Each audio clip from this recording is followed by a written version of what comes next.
Good evening. I'm always trying to be extra fancy. Like, girl, if you just don't talk about stuff, there we go. The I love family. The champs are here. The champs are here. Hey, Dr. Kanisha. It's a new year. Same old me. It's a new year. Same old me. Thank you guys for tuning in tonight. Listen, we're going to have a lot of fun tonight. You know, it's always interesting to see the transition from football to basketball, right? And I think this year, similar to what the rankings were for football, it's a lot of folks that's ranked a certain type of way, right? They ranked a certain type of way, and that might not be right. I'm just saying, you could be ranked to win in basketball, and Jackson State had something coming for you. Okra water. Mr. Hardy said he got okra water. Lord, listen, we not having no extra extensions of the last couple of lives. Those were some definite fun times. New Year's celebration. We ain't doing no okra water now. Yes, it's a great evening. Wait a minute. What?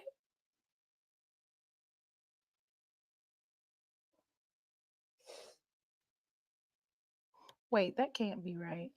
Let me go make sure.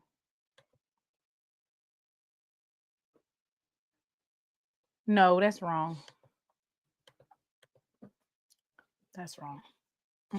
That's not right.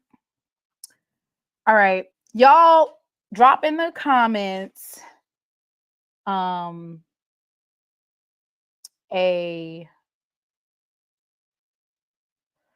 basically drop in the comments what this meme represents that's on the screen. I'll make it bigger for you guys. That was my face when I woke up and realized I missed the 90% off Christmas sale at Hobby Lobby. 90% off Christmas at Hobby Lobby. That's when you get your Christmas trees, you get your ornaments, 90% off. They're like 10 cents, 20 cents, 30 cents.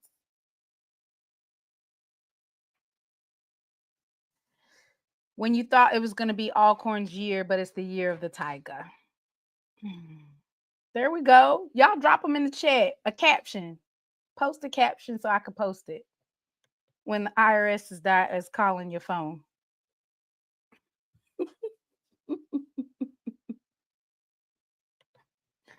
Alcorn when they thought they could at least beat JSU in basketball. Football is over. And I know that at bare minimum, we gonna put belt to ass in basketball. And on their home court too. Good Lord. Okay. Wait a minute. When you know that you're first of all, if you was gonna fire him, then you should have done that in the off season. So some of these might be, let me see. Let me look at these. Y'all, I be using Chat GPT to do my work. I will pull up the women's scores later.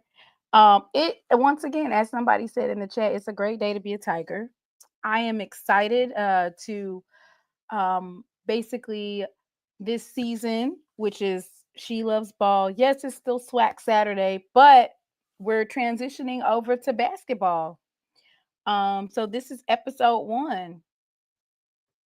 Ooh, when the mailman didn't deliver. I know for a fact that was Kobe's face. I ain't put him out there like that, but he was looking just like that. I didn't even I was, you know, of course I was happy because we was putting belt to ass like I already knew we would, but So anyway, as I said, we're transitioning to basketball. I'm excited. We have formidable teams. Jackson State Tigers, the women's side, a lot of people are counting our team out this season. And Coach Richards showed us that she has the grit and the coaching, and the girls, they have the ability to basically push through. That was a big game. And they have a lot of things that they can clean up and work on. So being able to go into Lorman, Mississippi and take over at Alcorn State, and that's your first win of the season in SWAC play, that is a testament to what is to come. Yes, he was crying. He was very upset. Double ass whoopings all year. G's trying to clown us. I don't know how you clowning us. We whoop ass in basketball or in football. Like it was so bad. Y'all got whooped so bad in basketball. Then we turn around after beating you really bad at home in Lorman, Mississippi in football, drug you across the field. Then we come back for basketball and you get whooped again. Lord. Hardy said we took over the whole TP again.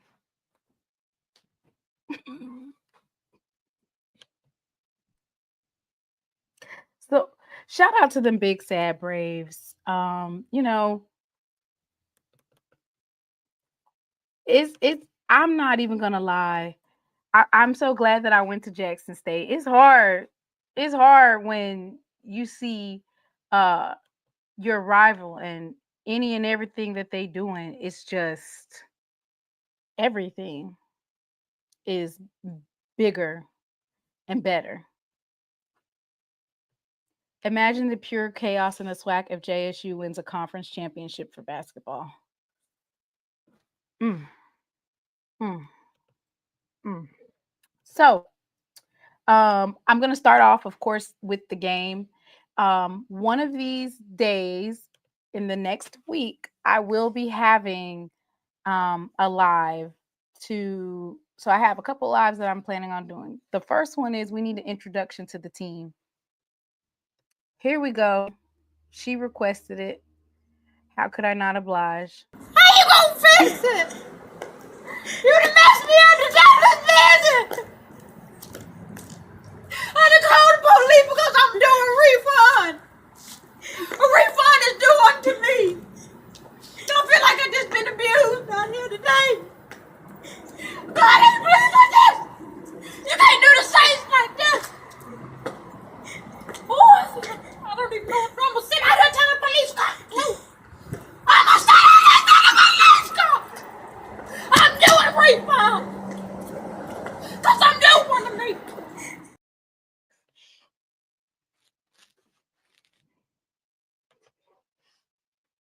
I don't know how y'all gonna fix it.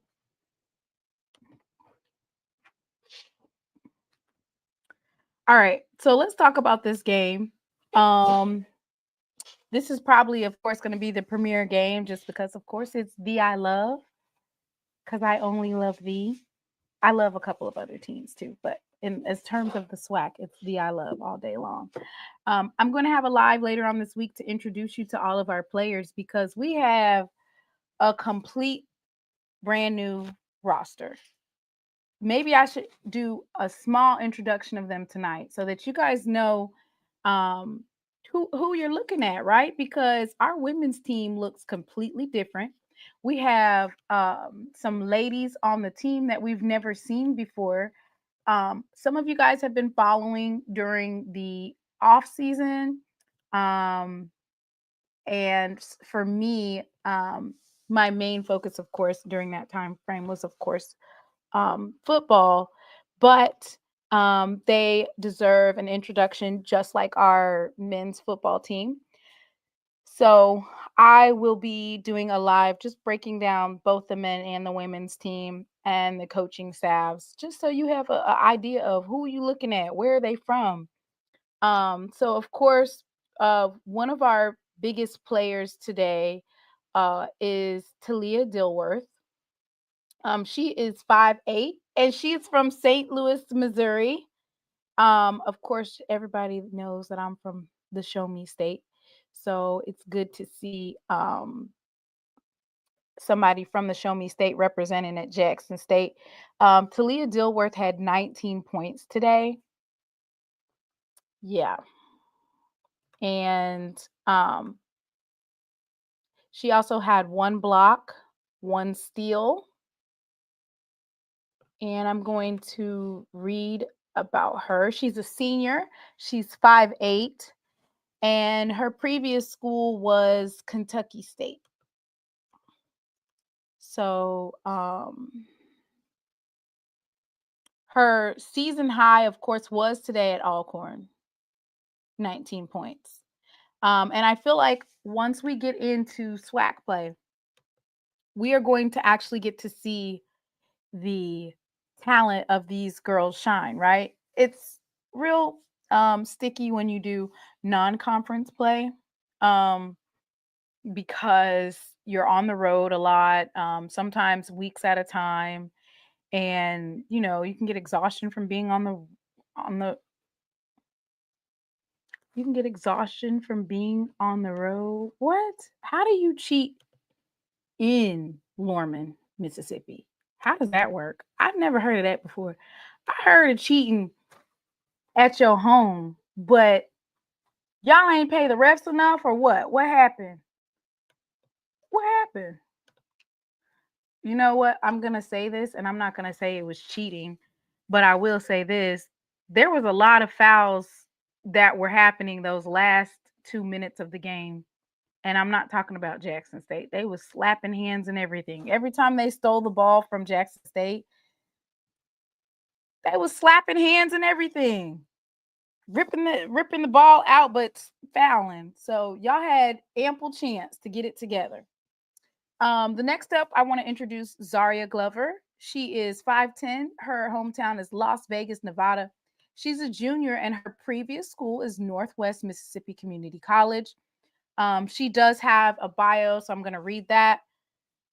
As a freshman, she played in 20 games last season, earning 4 starts. She averages 5.6 per game last season, finishing third on the team in scoring average. Also averaged 3.2 rebounds per game, good for fifth in that category. Had 4 games in double figures, including a season high of 19 points against Arkansas State Mid-South. Fell shy of a double-double in a February 3rd contest against Hines, scoring 10 points with a season-best 9 rebounds. Finished second on the team in total blocks, earning 3 alone in January 19 contest against Northeast off the court. She was named to the athletic director's honor roll for the spring 2023 semester.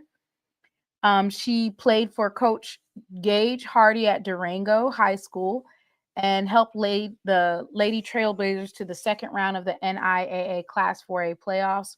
As a senior, she was named by the Nevada Basketball Coaches Association to the 4A Mountain League's first team, and she received team's MVP and Best Defensive Player award off the court. So this is none other than Zaria Glover. You will be on the lookout. But like I said, I'm just going to introduce you to the young ladies on the Jackson State team. And at a later date, we'll go ahead and do the coaches. Jalea Cotton. Jalea Cotton is a name that definitely was highlighted in this game versus Alcorn State.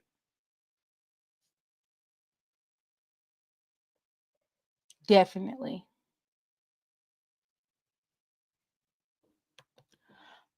Oh, Mr. Moore said it's not a big rivalry. Jalea Cotton is 5'6" from Bardstown, Kentucky. Her previous school was East Tennessee State. As a sophomore, Cotton appeared in 28 games for East Tennessee State. She made 4 starts on the season, averaged 14.9 minutes per game. She scored 95 points, grabbed 49 rebounds, totaled 32 steals, and dished out 25 assists. She shot 36% from the field and 33.3% from three-point range for the season. Her top performance of the season came on December 6th versus Charleston Southern, where she scored a career-high 17 points on 7 for 11 shooting and 17 minutes of action. Jalea had 14 points for this game against Alcorn. She also had 7 rebounds and 4 assists and 3 steals. So, yeah, she went off on this particular game.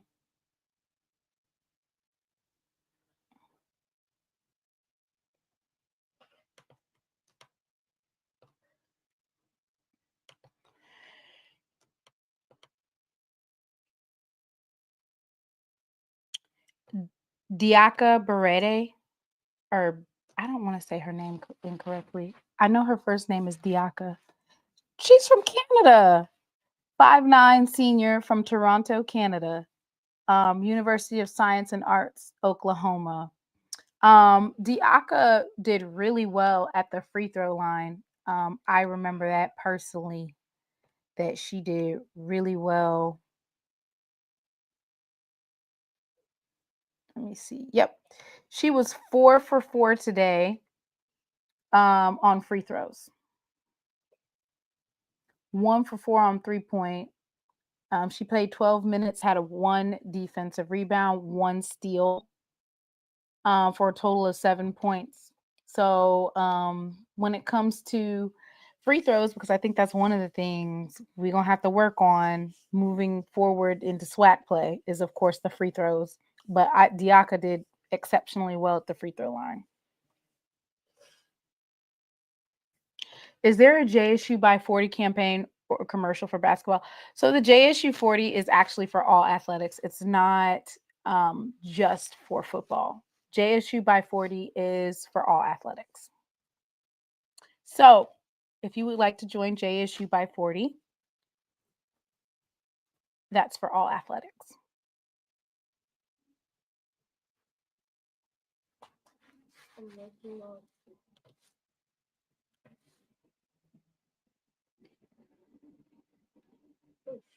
Tierney Kelsey is from Whitehaven High School. She's a freshman from Memphis, Tennessee. We have a lot of talent coming out of Whitehaven. You know, Whitehaven High School, in terms of like who in the last couple of years has been from Whitehaven, is of course our offensive coordinator was a coach at Whitehaven. Our previous offensive coach, Maurice, coach, I want to say Coach Harris. Ahmad Miller is from Whitehaven High School. We got a couple of other players from Whitehaven. So Tierney Kelsey is a freshman. Braxton, stop moving that light before you make it fall. I'm glad I don't see Crook's comments. Ariana Durrell is from Clinton, Mississippi. Okay, Ariana. She's 5'4". She went to Itawamba Community College. She's a junior. So we're getting, of course, the hometown in there. We have a lot of guards. Is it Leanya Massenat? I do not want to pronounce her name incorrectly. Leanya Massenat is 5'9", graduate student from Trenton, New Jersey. Her previous school was Georgia Southwestern. She was the NAIA First Team All-American, NAIA All-Tournament First Team, Hart Player of the Year, Hart First Team All-Conference, 2-time Hart Player of the Week. Concluded the season shooting 40.9% from the field and 33.5% from long range. Scored a career high 31 points versus Graceland. Finished the year with 17 points a game. Okay. Let me see where she's at. So Leanya, which I hope I'm saying that right. She had 2 rebounds, 1 offensive rebound, 1 defensive rebound, 2 from 6 from the 3-point range, 2 steals, 3 assists. She had 11 points tonight, or excuse me, this afternoon.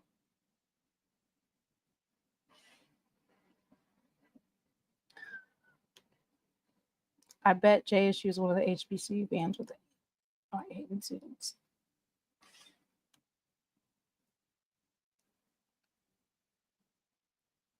Ooh, see, you being messy. Is it? If it's a French name, is it Massenat? Like, how would you say that? Has Mr. Ford made his way over yet? Mr. Ford has not made his way.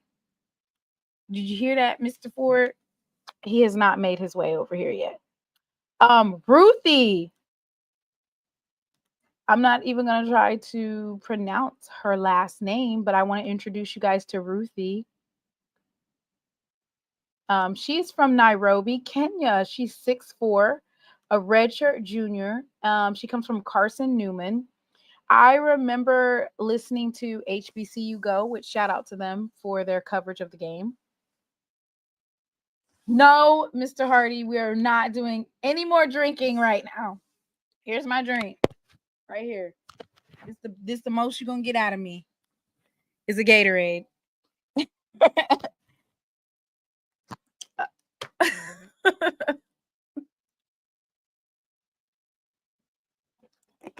That's it. That's all. Mbua. Ruthie Mbua. Okay. Okay.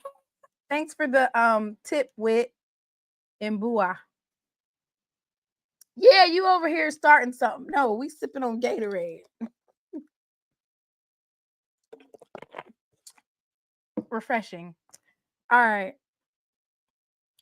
So, Ruthie, Mr. Ford always told us that we need to go and get those players from Africa. That's what Mr. Ford said. We have Miss Ruthie from Nairobi, Kenya. Hey, Mr. Ford. Hey, it's Mona. How you doing? Good. How are you? All right, all right. Did you see Jackson State beat I was Alcorn? in, yes, I saw the girls, I saw some of the boys, but remember now, it was a lot of football on the day, so I was, clicking the channel. Yeah. First thing I kind of noticed about the girls, they're smaller than them Tamika Reed teams. Tamika had some big teams.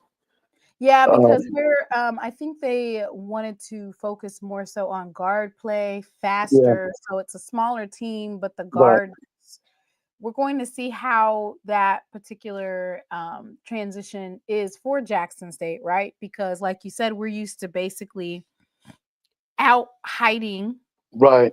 Big girl. too tall. Yeah. You got what I So, call LSU size. Y'all got, the power five, Tamika had power four type size girls.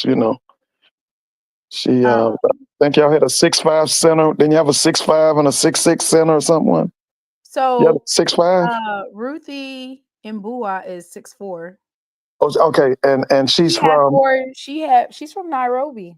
okay. She's from Kenya. Okay. Yeah, so she had 4 defensive rebounds Hmm. and 2 blocks, right? So Okay. that's, she's definitely defensively that was big for us.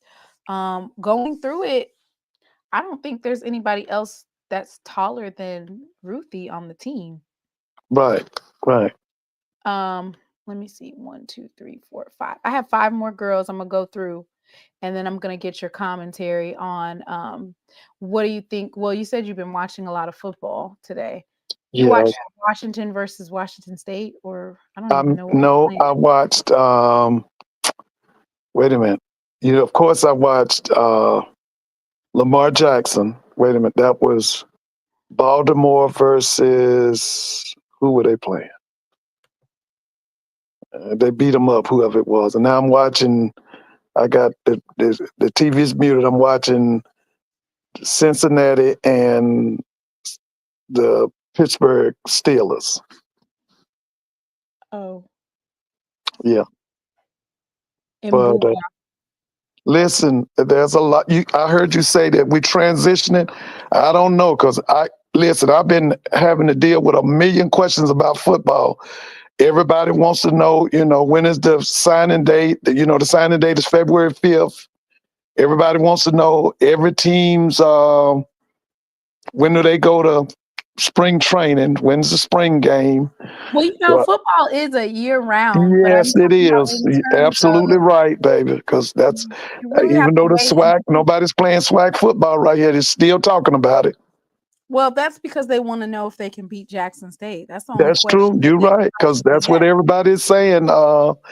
It's Jackson State and everybody else. I What had a year family. is it? It's the year of the Tigers from Jackson, Mississippi. I had a rattler tell me today that he thinks TC could dominate for many years to come. You I had said, a "No." rattler I saying had it. a rattler to tell me that today. I'm I glad that they said not no. So delusional. that's why I got a little diatribe I got to go on tonight. I got to talk to some people. They said they don't see how it's going to change, even with Sam Shade and Tremaine Jackson. They still think that Well, Jackson State. I just think those are quality hires. I'm just so ecstatic that we've added those people to the SWAC. I'm also happy for the MEAC to get Michael Vick and to get Jackson. Is this alleged that it was a Rattlers that said that? Is that allegedly? No, that was a rattler telling me today. He said that it's he can see TC dominating the conference for the foreseeable future. No, that was a rattler, and that's an old rattler. Listen, he's a wait a minute. Is he? He's a second generation rat. His parents went to FAM. Yeah, but Of course, we'll talk about that. But So the we're other thing, I was very impressed with the men's basketball with that three ball today. They started out the game. They were really hitting that three ball. Now I'm gonna say this now. That talking about tall kid y'all Jackson got from State. California, what's his? Is it Marcel? What's that kid's name? Wait. Let me finish. It's Okay, Ramel. It's okay, Ramel. Let me finish the girls right quick, and then I'll okay, pull up okay. the boys. I know who you're talking about, but we gonna talk. We gonna talk because Jackson State women's team and the men's team in preseason play is not indicative of how we will be playing in the SWAC. All right. Oh yeah. So this is Zoe Cooper. It might be Zoe Cooper. She's 5'11 from Birmingham, Alabama. She's a graduate student from UNO. So, like I said, this team that was put together, Coach Richards, she had a small amount of time to put it together, and she was able to do that. Today, the play basically signified that in a high stakes game, Jackson State women's team is able to pull it out. And I'm sure that if they correct those free throw problem issues, and when they're up by a lot, slow the game down, I could see them being very competitive in the SWAC this season. Amaya Barnes is 5'11, another Missouri player. She's from Lee's Summit, Missouri. She's a Okay. sophomore from Metropolitan Community College. So that's two players from Missouri, Mr. Ford. Yeah. Now that St. Louis has a pipeline into Jackson, right? Isn't there a lot I of kids there from St. Louis? I must have missed that. I must have missed that. I was thinking y'all had a lot of kids. Y'all, I mean, annually, doesn't Jackson State get a lot of kids from the Missouri or St. Louis area? Not that I Kansas know City? Y'all don't? of. No. Oh, okay. I'm sorry. Joy. I don't know if that's Dow. Y'all gonna have to help me with her last name. But Joy is 6'3". She's a freshman from Rockville, Maryland, and she Oh went to yeah, I know Richland Young Rockville. High School. Okay. Yeah. What you know about Rockville? I had some relatives stayed at Rockville. They worked at Fort Meade. Yeah, I know about Rockville. It's a nice area up outside of DC. Okay. Rockville, Fredericksburg, Arlington. Yeah. Was it Silver Springs, Maryland? No, it didn't say. I didn't I'm see just Silver. saying that all of that. I think that's all kind of close there. Oh, okay. Okay, Yeah, yeah, with the Maryland. yeah, So we'll have Maryland. some girls from all over. I like that. That Oh Coach yeah. Richards was able to pull some girls from all over. I don't Jaquila or Jaquila. It's either Jaquila or Jaquila. I will get pronunciation of those names soon. Um, Miss Esco is from Ridgeland, Mississippi. Yeah, Ridgeland That's the High suburbs School. of Jackson, right? Yep, and Yeah. her previous school was Xavier in Xavier, Louisiana. Okay. So, and then this is my favorite player. I feel like she is going to be a force to be reckoned with, okay? And that's Miss Shalance Montoya. She is 6'1", a senior from Carlsbad, New Mexico. Her previous school was Eastern Arizona College. If you watch the game, Shalance Montoya was all over the game. She had Mhm. 6 offensive rebounds, 4 defensive rebounds. And she was 3 or 4 from the free throw line. She had 9 points. But she's not scared to get into the paint, and she was getting it defensively and offensively. A big part of those second chance points was thanks to Shalance Montoya. Oh yeah. So she's a great free throw shooter. Um, I am excited about Montoya. She was whooping ass underneath the basket, as Whitley says. Mr. Ford, Mhm. Whitley in the chat. Hey, Miss Whitley. FYI, we're not playing that game anymore. But yeah, Montoya put in some work. Mr. Ford, did you know that we were playing a game based What on the was words that you said? it? Okay, well, so the game is over now. Yeah, so now I can tell you about the game. Oh, So the okay. game was basically when you said certain code words, we would take a drink. Oh, okay. You didn't Well, have know y'all that? go? I was about to say y'all ain't going back to work yet.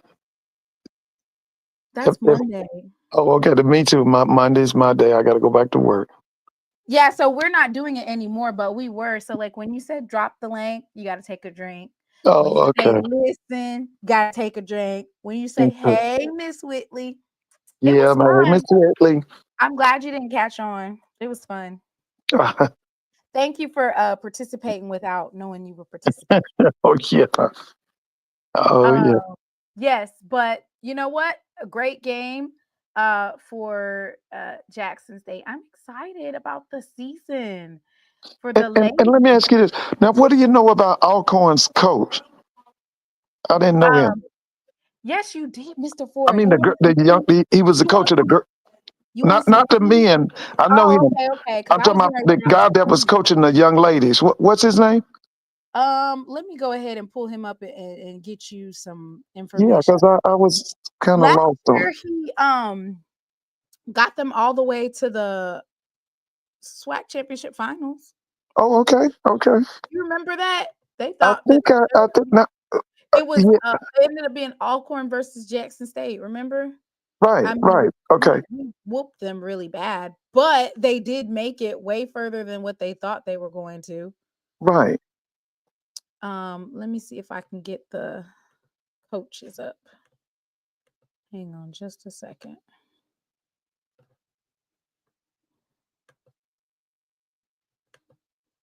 Well, I looked up the roster. Let me see.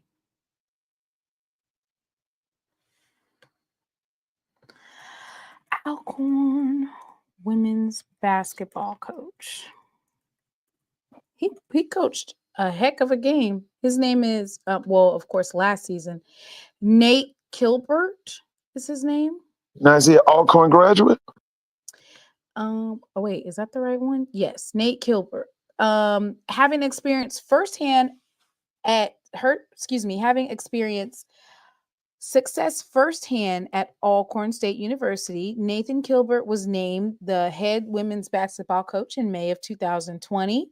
Mm-hmm. He served as an assistant coach at Alcorn from 1991 to 2001. During that span, the Lady Braves won 9 titles, including 6 regular season championships and 3 SWAC championships. So he So, worked with Shirley. He was with Shirley. yes, it was Kilbert's second stint with the Lady Braves, as he previously served as a graduate assistant from 87 to 89. Oh He yeah. has Okay. 18 years of Okay. head coaching experience in the SWAC. Right. In Right. 2001, he took over. Oh, excuse me. In 2001, he took over as head women's basketball coach at Mississippi Valley State for 12 seasons. He was a head women's basketball coach at UAPB from 2012 to 2019, where he became the winningest coach in program history. Oh, okay. He Okay. had back-to-back SWAC Coach of the Year honors in 2012 and 13. He coached the Delta Devilettes to the SWAC regular season title in 2011 to 2012 and Okay. made appearance in the NIT. I'm surprised I don't know him. He's a student athlete from Valley. Kilbert was a 4-year letter winner at Mississippi Valley State University. The point guard led the team to the 1986 SWAC championship and went on to play in the NCAA tournament. Yeah, He's a I saw native him of, play then. I yeah, saw him he's play. a native of Salis, Mississippi. Kilbert was inducted into the Mississippi Valley Sports Hall of Fame in 2009. Yeah. Dang. He played for Coach Scribbling. He should have played with George Ivory. That was that team that almost shocked Duke in the first round. I remember that team. I know him then. Yeah. Yeah, they almost beat Duke. That's when Dick Vitale told him if Mississippi Valley beat Duke, he was going to quit. He was going to quit commentating because I'll never forget that. That was when Duke had Danny Ferry. They had Tommy Amaker. They had That guy was from D.C. He's a coach at Central Florida now. What's his name? Johnny Dawkins. That was that team. That team lost the NCAA championship to Louisville. Louisville had a guy they called Never Nervous Purvis Ellison. Okay. Yeah, I've seen this guy. In addition to his assistant coaching duties at Alcorn in basketball, Kilbert was also the head volleyball coach from 1994 to 2000. In the 7 seasons, Lady Braves never had a losing season in conference, and Kilbert tallied an 89-51 SWAC record. Gilbert graduated from, I don't know if it's Kilbert or Gilbert, probably Kilbert.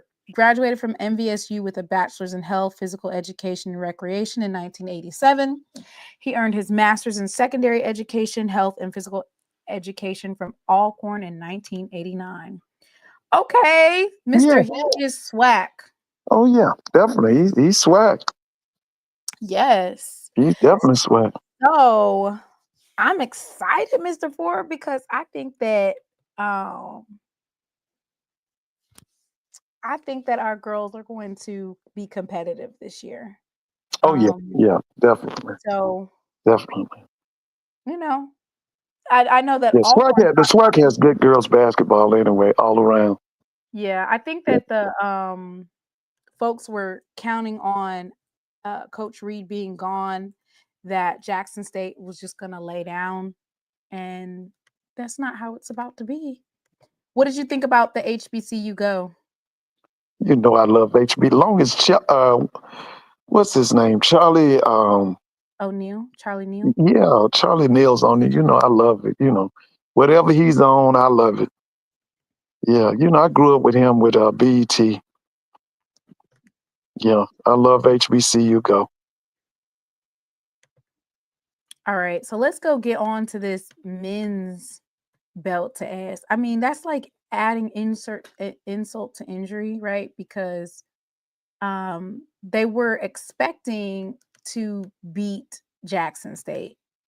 That's what they came in with the intentions of doing, right? Is beating us. Okay. And unfortunately for them, they overplayed their hand. The coach was very, very upset. Did you see it? Yeah, I saw it on your podcast. I saw. Was he crying?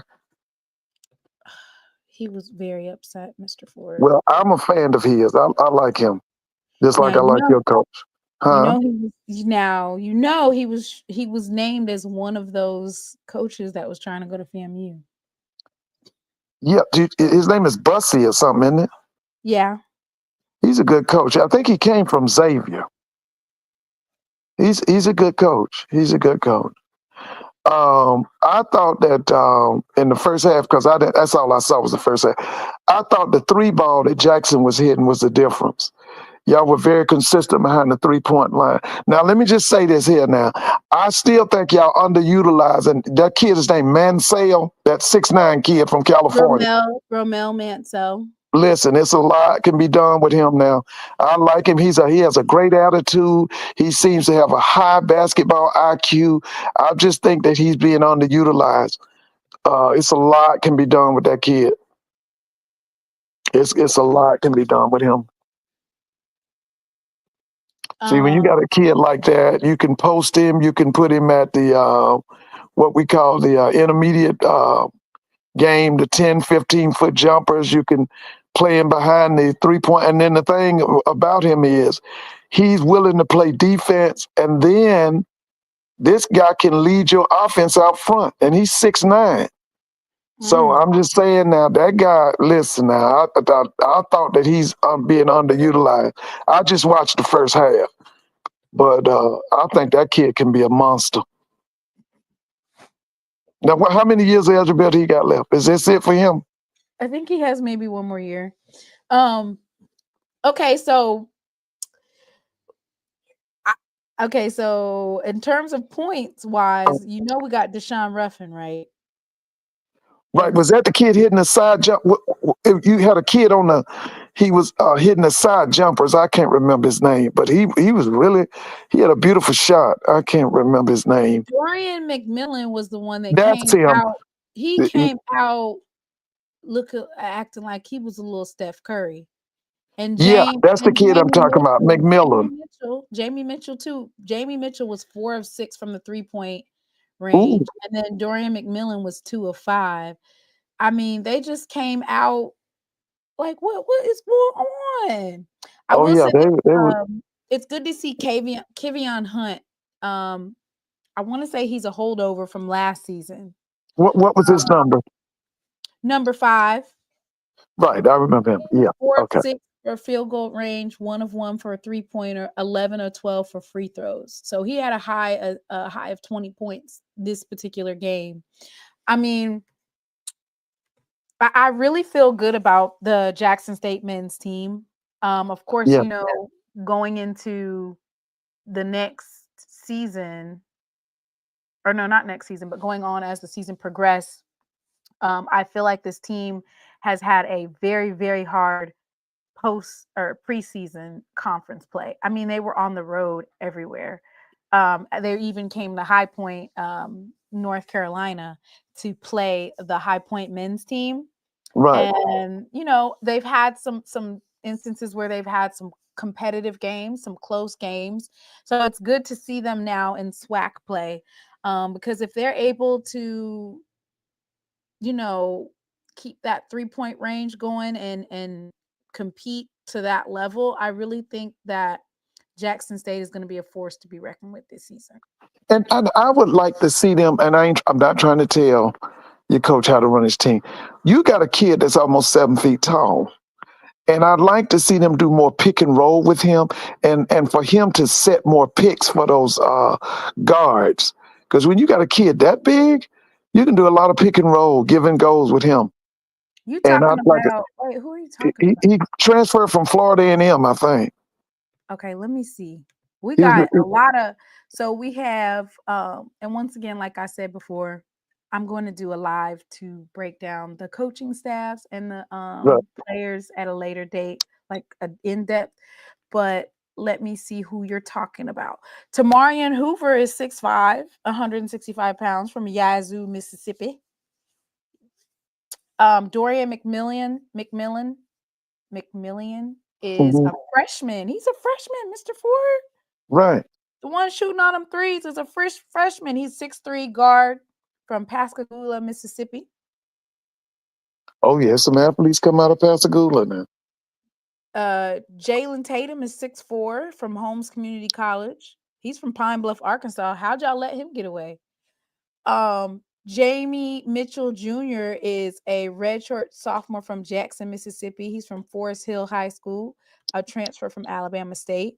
We got a lot of, okay, so this is some homegrown talent over here. So when you talk about that homegrown ass whooping that Alcorn received on their home court today, it's homegrown. Kivion Hunt is a junior from Jackson, Mississippi. He's from Callaway High School. Okay. Shannon Grant is the graduate student from Florida A&M. And he's 6'11", right? Yes, 6'11", That's the 290 pounds. Yeah, that's the kid I'm saying. I would like for them to utilize him more with the pick and roll, and with him setting more picks. And when you 6'11". yeah, he's 6'11", but I thought that they could do more of that with him. That's a big ass center. Good Lord. I don't, how do you say this word? Is it Sylacauga, Alabama? Sylacauga? Wait a minute, It's I've heard of it. Wait a minute, that's near Sylacauga, Tuskegee. Yeah, I know. Alabama. Oh, I can't even. What is it? Sylacauga High School. Yeah, it's very close to Tuskegee. He said, "Man, bump Florida A&M. I'm going to Jackson. I want to be a Tiger." Welcome, Mr. Grant. Ebo Wilson is 6'10", 275-pound center. He's a freshman from Accra, Ghana, and he came from Ridgeland High School. Dang. Mr. Ford, what was you saying Mhm. all last season? What was you saying we needed to go get? What was Silicaca. that? Was it African? What was Yeah, I that's saying? what you said. That's what you were saying. Well, I mean, the team look. I mean, they big. Y'all got good size. Like I said, I would. I don't think they utilize it. They not doing enough with that Mansell kid. That kid, man, you could do a lot with him. I've seen they were doing something with him when he was doing. They were playing High Point. See, I mean, I think it's pronounced Sela Kaga. Sinacaga. Yeah, I've heard of that town. Sylacauga. Yeah, I've heard of that town. Like I Yeah. said, it's very close to Tuskegee. So we got Ebo on the team. We got some height. I like that. Delisle Williams is 6'3", 200 pounds from Compton, California. He's from St. John Bosco High School. We had a player that had came to Jackson State from St. John Bosco during the prime era. So I think this is Romel's last year because it says he's a graduate student. He's from Los Angeles, California, St. Bernard High School, Long Beach State. 6'9", 220 pounds, Romel Mansell. Oh yeah, you listen. And the thing about him, I mean, from the way it look on TV, he's very coachable. He's not one of them kids that got the attitude problem and knows everything. Like I said, now I know some people that could add a lot to his game. With that frame, he could get a shot at the league. Give me my phone, Braxton. Dylan Canaville is a 6'5" forward, 225 pounds from Plantation, Florida. He went to Calvin Christian Academy, and he is a transfer from Selah. Avon Johnson is 6'6", 205 pounds. He's from Jackson, Mississippi, from Murrah High School. Murrah High School. Yes, and a transfer from Colin Community College. Yeah. Oh, yeah. Juan Reyna III is a 6'3" guard, 200 pounds from San Antonio, Texas, Duncanville High School, transfer from UTSA.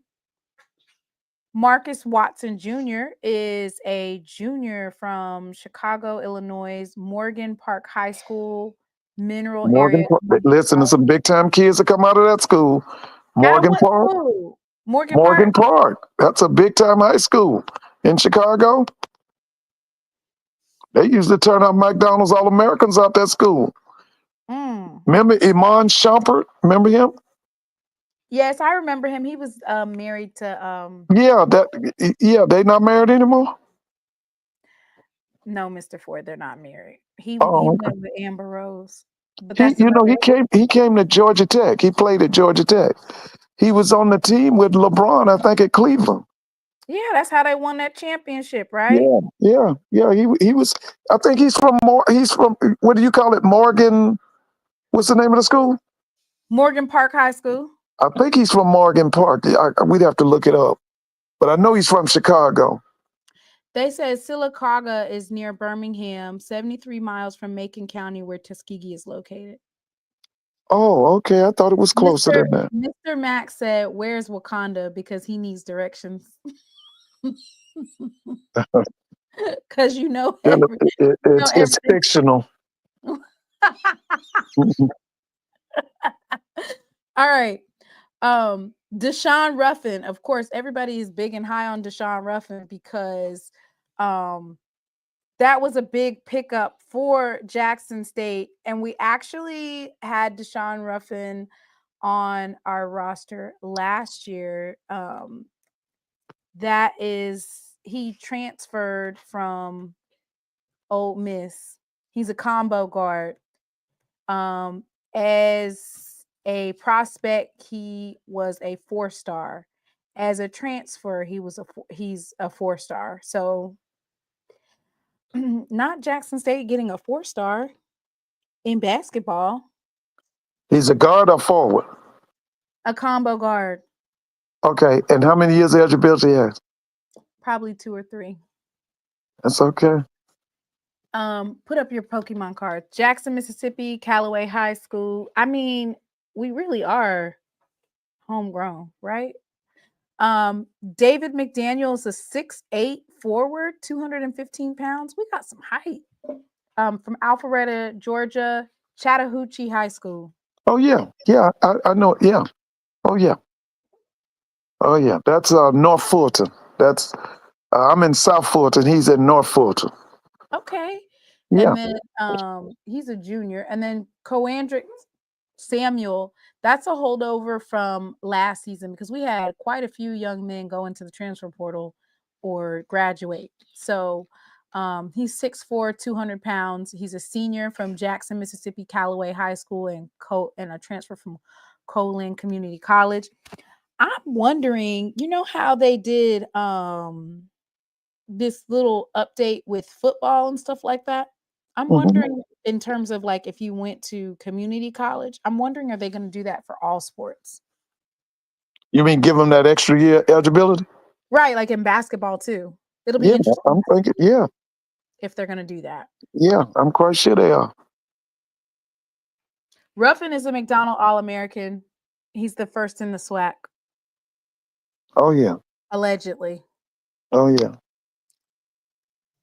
Um, so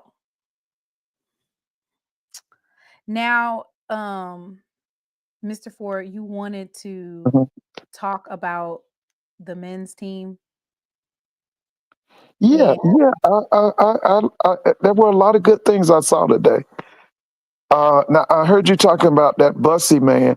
Now listen, you know his teams always get better at the end of the season. You know that. I So mean, you're gonna see him again. You will see him I again. know we're gonna see him again. I remember Yeah. last season. I want to say last season we beat them at home too, and then they knocked the mess out of us at home. But they were supposed to win. Well, that guy Bussy is a good coach. He's a good coach. You can look for his team to be in the running for the regular season championship. Right. Yeah. I did like what I saw from Jackson State today. And you say he brought in how many new players? Let me see.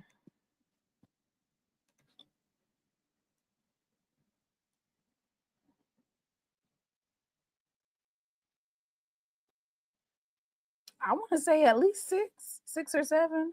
Okay, so he restocked his team. And you know who's committed to Jackson State? No, who? His son. Oh yeah, if he anything like his daddy, big time. And then we also have, which I posted. Let me get his name. He's really good, Mr. Ford. Now who's that? Let me get his name. Jackson State, 2025 commit. His name is Kobe Butler. And what's his size? How big is he? I'm gonna play the video. He's really, really good, Mr. Ford. Okay. And he has some height on him, and he already has the Euro step. He is 6'7", small Ooh. forward, 6'11" wingspan, 207 pounds. Mm. What's his Um, high school?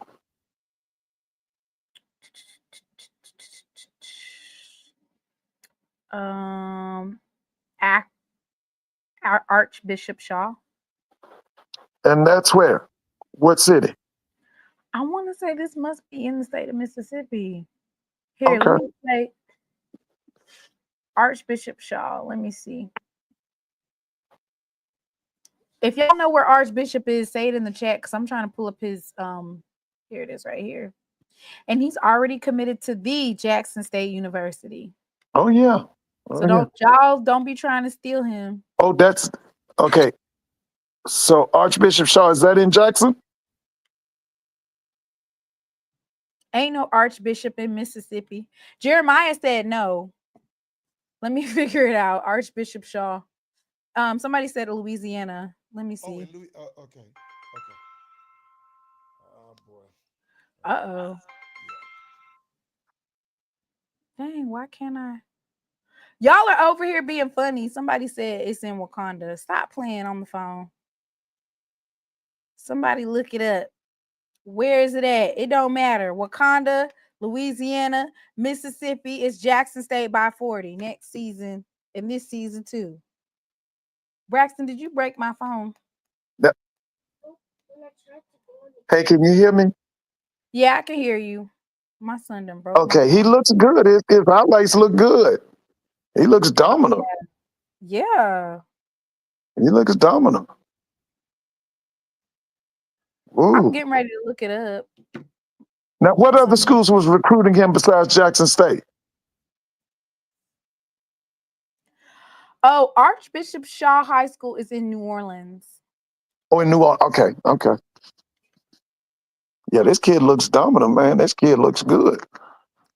It's a big timer here. Yeah. See, he been recruiting. Yes, he has. That's a big timer. I would like to know what other schools was recruiting this kid. All right, let's see.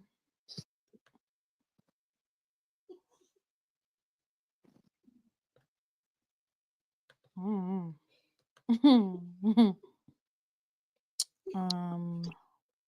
But he's been committed since September.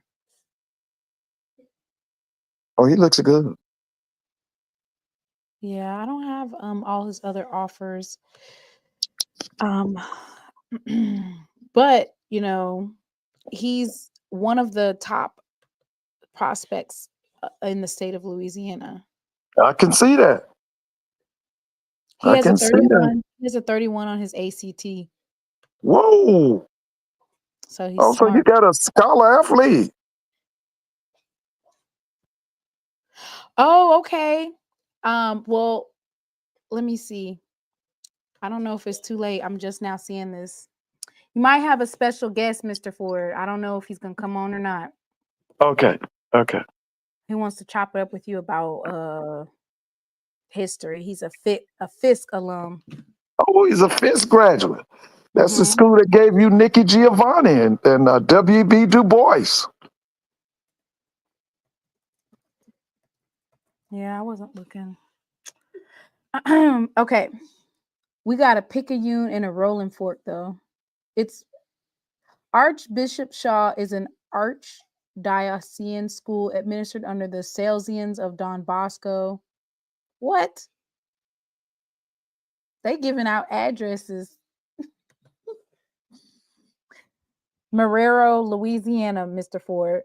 Yeah. Uh-huh. They Yeah, hit the book. I've heard of They that hit school. the books I've at heard of that school. Archbishop. Huh? They hit the books at Archbishop. Yeah, I've heard of that school. Yeah. Yeah, Yeah. we're gonna Now, see Uncle Hirsch come up here tonight. It's safe tonight. It's gonna be. yeah, now back in the 80s, Georgetown University under Big John Thompson, they would recruit those Catholic schools and public schools in New Orleans real hard. What was one kid was named Dwayne Bryan. He came out of New Orleans. There was a kid out of Carver. Name was Perry what? Perry something. He played at Georgetown, but Big John Thompson used to recruit New Orleans real hard at one time during the 80s. I love sometimes it goes under the radar. I really, really, really like Coach Williams recruiting. Oh yeah, I mean, yeah, I thought it was a great move to get him to come to Jackson. I do think that he wanted for his post or preseason conference schedule to look a little different. Okay, yeah, Not so many away games. I think they was away. They still haven't been home. They've been away the whole preseason. They had an away game for the Alcorn game. I think their first home game is next week. What do you okay. think about Mr. Ford? What do you think about this schedule that the SWAC currently has? In terms of splitting up the women's games and the men's games. What do you think about that? You know, I told you last year. I like when I go, I want to see the women's game and I want to see the men's game. I like seeing both of them. So I think what they're going to do is actually like, I think the double headers are Saturdays is when they have double headers, right? Yeah, that's what I heard. So Saturdays would be the double one header. one women's, one men's, and then a Yeah. double header. Well, I'm a traditionalist. You know, we would always go to the game. It would be the women and then the men. Now, lately, on the high school level, they started playing. I didn't like it. They would play the men's game first and then the women's game second, you know, to try to get the women. But I didn't too much care for that. But that's what they would do. Well, the tournament is gonna be in Atlanta, Georgia. Oh, yeah. Yeah. That's gonna be exciting. Oh, yes. Yes, it is. Especially since they're going to try to um put a whole bunch of like festivities around it, possibly Mhm. like similar to how they do for CIAA, I'm thinking. I'm not 100% sure, but I think they were going to try something like that. Oh, yeah. Um, I love the location. That's close to the airport. That's on that's Camp Creek. Is that Camp? mhm. Yeah, I think that's Camp Creek. Oh yeah. So I'm gonna go ahead and while I wait to see if Uncle Herschel comes up here, I wanted to make a public service announcement. So Marcus Rogers, of course, his son is I want to say he's a 4-star corner, Kamari. Remember we were talking about Marcus Rogers and how he was a SWAC champion, Right, right. 96 SWAC champ, JSU 96 SWAC champion, HBCU national champion. Yeah. So he put out a public service announcement that since bowl season is over, at least 12 schools have reached out, basically trying to recruit Kamari. He said, "We are good. He was conceived on Jackson State campus, and he will reside there presently and futuristically." Okay. So basically, it gives a new meaning to being tiger born and tiger bred, right? Oh yeah. His daddy Yeah. said that Jackson State is where he was conceived, and Jackson State is where he's going to play. Okay. um, what are you giggling about, Braxton? Lord, he's got the giggles. So he made that announcement. So that's good because it's the poaching season right Oh now. yes, it is. Yes, it is. Especially with so much movement in football and uh offering. But did you see that lawsuit that they had against the that coach and saying that they weren't getting paid their NIL money? Yeah, I know him. That's Leonard Hamilton, down at Florida State. Leonard's been around for years. When I was in high school, I think Leonard was coaching at Kentucky under Joe B. Hall. Yeah, I know Leonard. Okay, Yeah. so my question is, why are they suing him? Is it because he's the one specifically that was making the promise, or like why aren't they suing Florida State? Like why are they focused in on him for the lawsuit? I guess because he's the representative of Florida State. Florida State is probably included, but they're making sure that they sue him because I guess he was supposed to be the one giving out the NIL money. I guess I haven't read anything. I just know that a suit has been filed. We'll probably find out more, as time goes by. So here's my thing about the NIL deals: is you got to get everything in writing, and if you have somebody like you're currently committed somewhere else or you've been playing somewhere else and you have somebody that's already in your inbox saying, "Oh yeah, we'll do this and we'll do that," I would look and see who on their roster was at that school that entered the transfer portal to see whether or not they actually got some NILs, because I want to say UNLV had an instance where a couple of players revealed that they weren't getting whatever they were promised. They didn't get it. And it's Yeah, been like that yeah. Oh yeah. all over the country, is these Power 4 and Power 5 schools promising ridiculous amounts. And it's like, there's no way that you guys are giving these kids that type of money. Like it's like a bidding war on, yeah, we're gonna give this quarterback $5 million. Why would you give a quarterback $5 million um at Oklahoma State?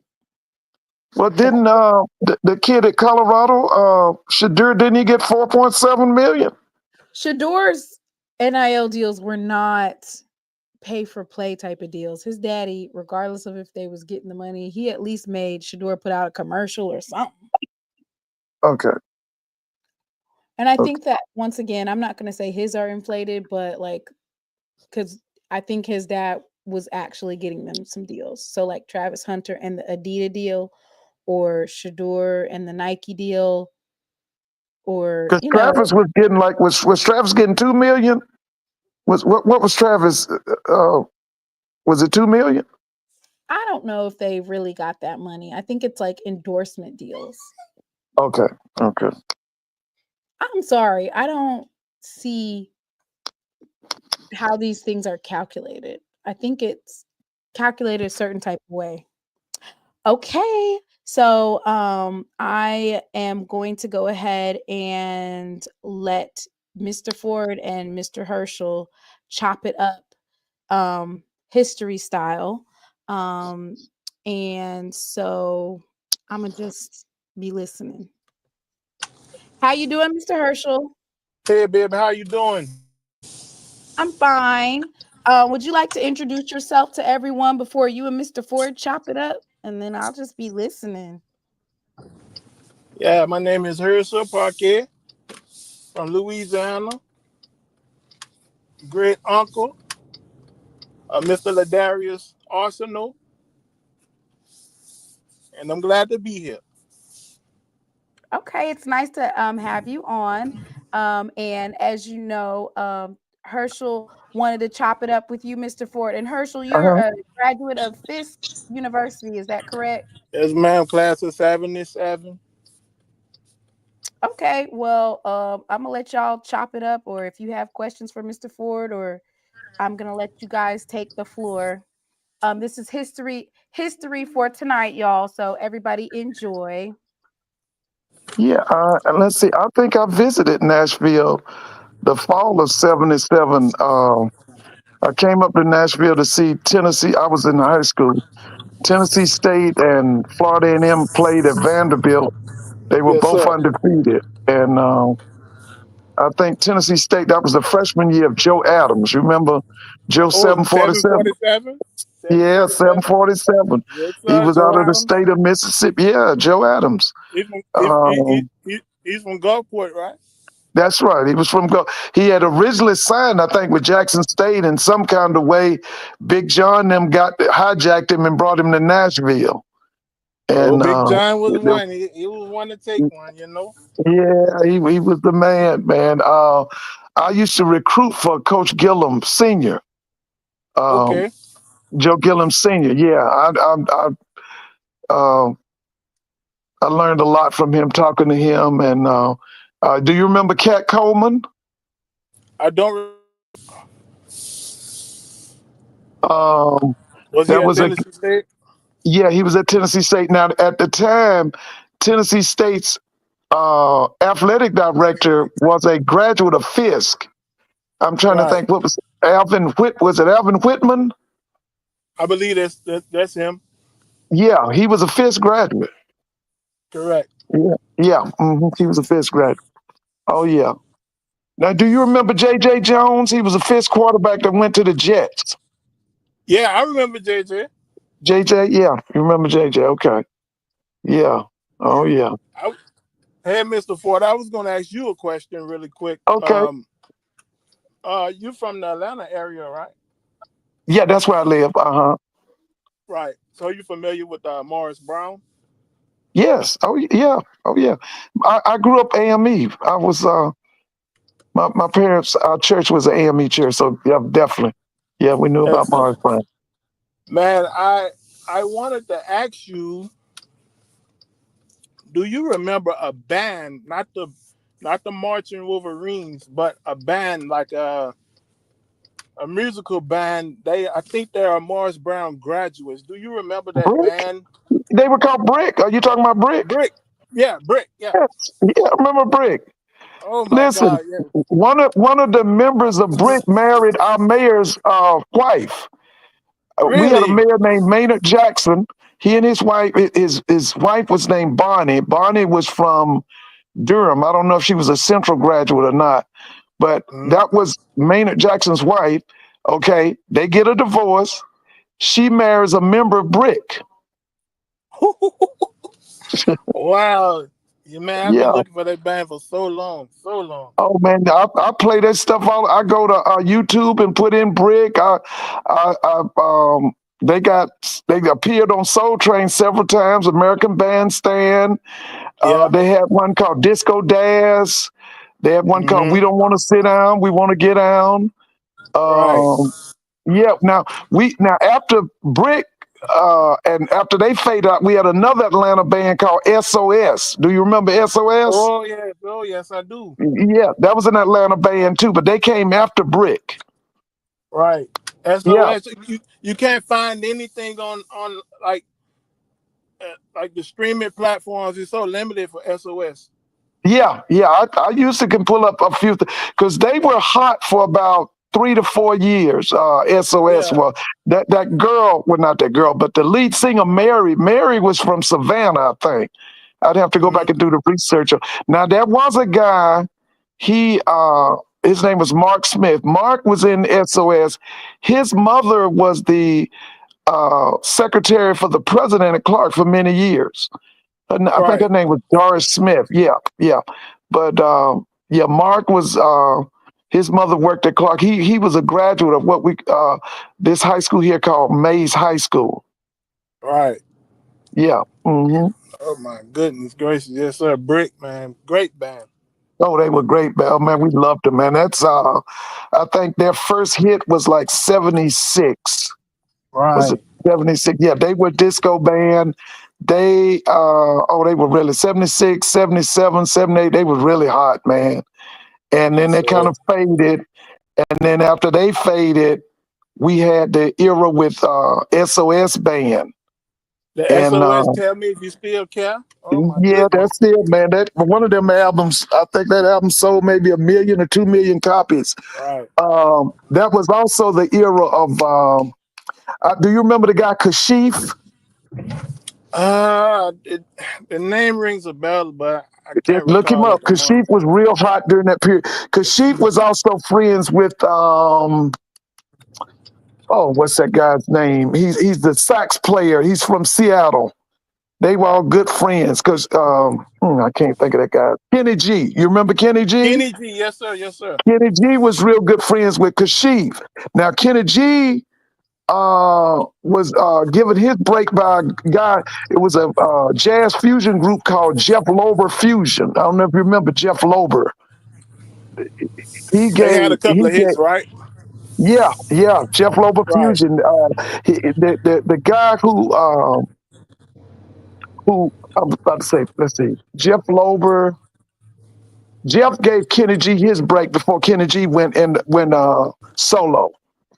right. Because Kenny G Yeah. took the world. He took the world over, man. Oh yeah, man. Kenny Took the is world I by think his name storm. was Kenny Golick. His real name was Kenny Golick. Right. Yeah, called himself Kenny G. Yeah. Oh yeah. I think Yes. he's still with us. He's still around. Yeah. Yeah, I believe so. I believe so. Yeah. Yeah, he's still around. Man, I was gonna ask you a couple of questions. I'm not gonna hold Come y'all too on. long. With my driving back to Nashville from Indianapolis, Indiana. Okay. Right. Uh, had a little dinner party to attend. Me and my wife. She's a Tennessee State graduate, and we live in the Nashville area. And Now who was your president when you were a student at Fisk? Gores. Do you remember Gores? Gores. Yeah, he was. I think he was. I think Gores was there like for a year, and we had. I know the one before him was there for like I think 2 years, and we What had was his another name? one that was. Whew, man, hold on. Let me think. Let me think. Now I think was it 77 the year that Fist didn't win a game? Was that the year Yeah, we they got didn't win a horrible towards football the game? end. I believe Huh? so, Mr. Ford. Yeah, we got real bad towards the end. Yeah, because I remember when I came up to Nashville, every time Fisk would lose, the DJs would play this song by Teddy Pendergrass called "The Whole Town's Laughing at You, You Silly Fool," and they would play that every time Fisk would lose a game. Right. I think Yeah, the that was in president we had '77. my bad, Mr. Ford. Yeah. We had Mr. James Lawson. He was there for a minute from 76 to 75. Yeah, I think I remember James Lawson. And we had Atkins. Atkins was there for a year.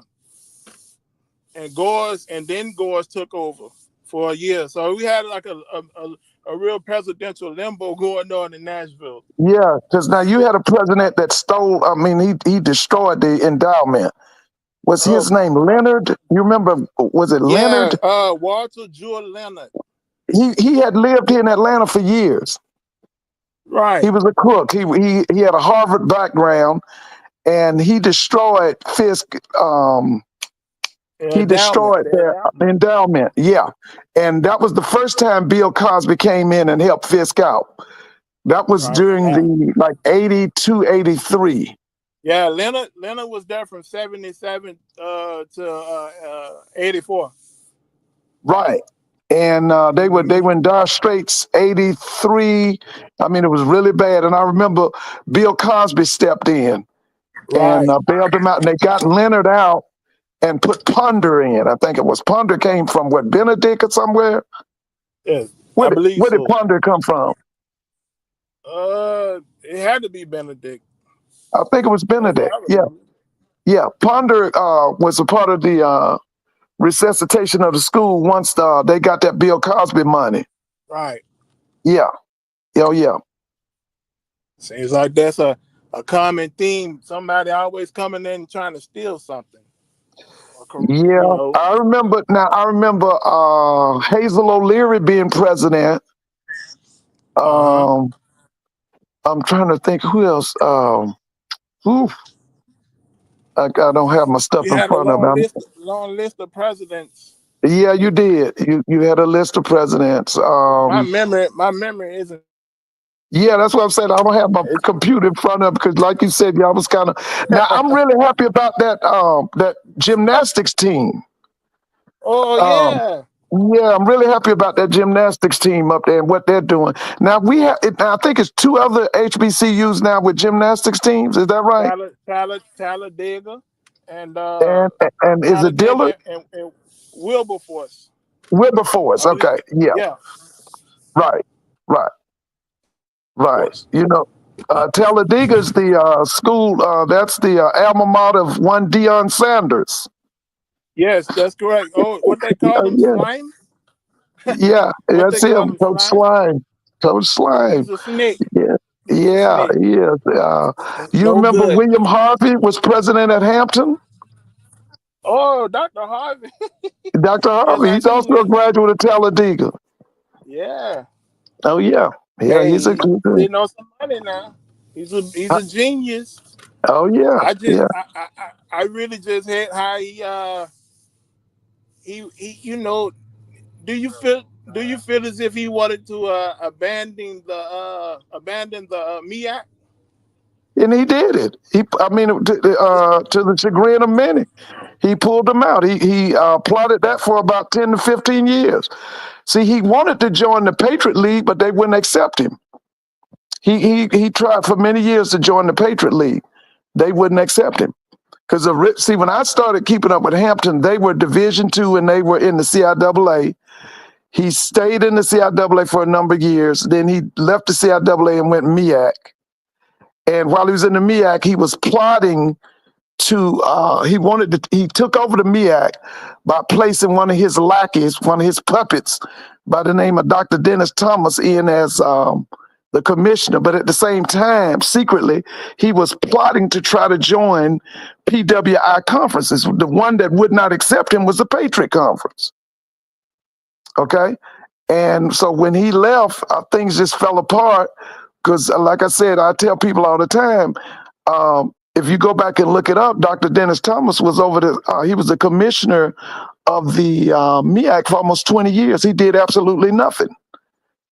You know, Right. they just got worse every Now, year. was it a rumor that Harvey he did what's the CIAA? I'm sorry, the CAA conference. Do you remember if it was in existence back then? Whoa. I think it Because was. Yeah. if I'm not mistaken, excuse me, if I'm not mistaken, he wanted them in that conference too. Yeah, I think now I have to go back and do the timeline. I think they all joined when they left the MEAC, they joined the Big South. From the Big South, they went to the CAA. CIAA, right? Yeah, Them and because the Big South has now combined Spencer itself with the Harold, OVC. AT&T. Yeah, for 1 year, right? Or is it still in continuation? I think it's the OVC and the Big South. It's a combination of because a number of schools fled Big South, from the Big South. Yeah, and a number right? of schools fled also from the OVC. Oh man, yeah, that's some real history there because you know the MEAC had their own channel, right? Well, I know The they had a MEAC, contract. Yeah, I know they had a yeah. contract with ESPN. That's how we Charlie were watching that game. Charlie Uh, Neal was he oh was yeah, a that was BT. commentator, You're talking about right? BT? BT, Charlie Neal and Lim Barney. Yeah. Oh yeah. Oh yeah. Yeah, they were Lim doing Barney, not only just they weren't just doing MEAC. They were doing SWAC, SIAC, and CIAA games. right? Yeah, they were doing everybody's games at that time. Lim, he's a graduate. Lim Barney, Yeah, yeah. He's a Jackson State graduate. He's K Psi. Matter of fact, I learned today, I didn't know this. Bill Russell was a Kappa. Did you know that? He was a member of K Psi. I believe so. Did he pledge at San Francisco? I guess so. I don't know where he played, but I found out that he was a Kappa. Yeah, I didn't know that. Right.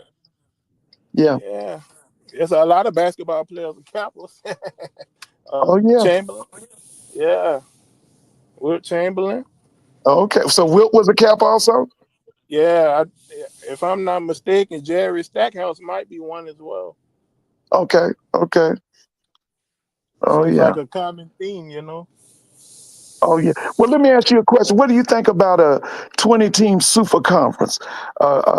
Combination of the MEAC SWAC combining, and because we got 18 teams, maybe adding two more. What do you think about a black super conference?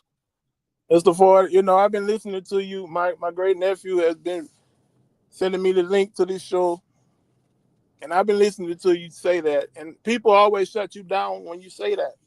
I Right. agree with you, Mr. Ford. Why the hell not? Why the hell not? We got these schools, Tuskegee, Miles, Yeah. Oh yeah. Virginia Union. Those teams are ready. I believe they're ready to make the jump. Now, why not? Why the Right. F not?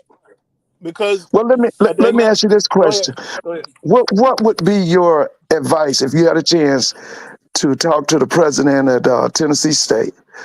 What would be your advice for Tennessee State? Should they join the SWAC? Should they join the MEAC? Should they go independent, or should they stay in the OVC? What would be your advice? My thing with Tennessee State, Mr. Ford, Hmm. if if we're going let's take the MEAC and the SWAC. I'll start with the MEAC first. Okay. Uh-huh. Let's say we go with the MEAC. The thing is, Mr. Ford, because I agree with you on the super conference. So if we're not gonna have that, if we're not gonna go that route, the MEAC is in dire need of teams. Now I heard the Right. rumor. I heard the rumor about A&T and who was the other school? Hampton going back to the MEAC. which they should. They shouldn't have never left. So they'll give them 8 teams, right? Right. Right. So let's take Tennessee State. That's 9, and let's put one of those smaller Virginia schools in there. Maybe Virginia State, Union which or yeah, Virginia. Virginia State, Union Union. Yeah. What you Let's think about add one of Fayetteville those. State? You think Oh yeah, Fayetteville is yeah. ready? With Fayetteville, Mr. Ford, I like Fayetteville because they was winning the CIAA some years ago, not too long ago. So why not Right. them Oh yeah. too? You know, Oh yeah. and possibly Bowie, maybe just a strong maybe with Bowie, or you could bring in one of those Atlanta teams like Clark or more. It might be a package deal. Don't you agree? Right. Right. Okay. Yeah. Okay. Yeah. Or you can do that. I mean, it's different ways you can play with it. It's different ways you can play with it. So, Well, let me ask go this ahead. question. Let me ask this. In your estimation, Hmm. what does the Southern Jaguars have to do to catch up with what's happening with Jackson State right now? Jackson State is Oh the Lord. premier. When we talk about HBCU football, that's Jackson State is really what some people would call its ground zero, its headquarters for HBCU football. It What is starts it? in Jackson, Mississippi. Let me That's say right. Now I'm something real. asking you, what are the Go ahead. things that Southern University's got to do to catch up with Jackson State? Let me preface what I'm going to say. But I want to preface it. And Mr. Morner, you can clip this if you want to. I want to say something. TC Taylor is the number one in all the HBCU football, baby. And if you don't like it, debate your mama or debate your daddy. That's what I gotta say about Jackson State. As far as Southern, hey man, you need to get down there in Texas. You need to get down there in the Houston area. Okay. Get down there in the Houston area and recruit those boys. Like Texas Southern, they're recruiting them in their own backyard. They're felons. That's as good as clipped. That's as good as clipped. Clipped. And I want you to clip it, Mr. Morner. I want you to clip that. But Southern needs to step up. It's no excuse. All that talent in Louisiana. You got talent to the east in Mobile, in the Alabama area, the transfer Right. portal. You know, it's so much talent. Terrence Graves, he had his first year. It was pretty good, 8-4. But you got to get out of the teams. You're not gonna win scoring 13 and 15 points like Right. that. You're gonna have to get some firepower in there, like Jackson State is doing. Jackson State is running the yard, literally. They say guarded, but they're running it. They're running it clean cut. And what is Southern gonna do? Sit down and lay down? Second best team in the SWAC? I don't know. But I'm telling you like this. Granted, they do a great job recruiting the high schoolers, but that's not going to get you nowhere because those boys not developed yet. You need to hit that portal, just like Jackson State is hitting that portal. Whatever they Right. need to do, come off their butt. If they need to, some NIL money, then do it. Let- I have a Go I ahead. have a I have a follow-up question for you. You got to pick one. Okay. Who's the best band in the land? Southern Who? University Human Jukebox or Uh-huh. the Sonic Boom from Jackson State University? You got to pick one. Uh, do I really have to Yeah, you pick got to Mr. pick Ford? one. You got to pick one. You got to pick one. Uh, I'm going with the Rattlers, the Marching 100, Mr. Ford. I'm going with the Rattlers, baby.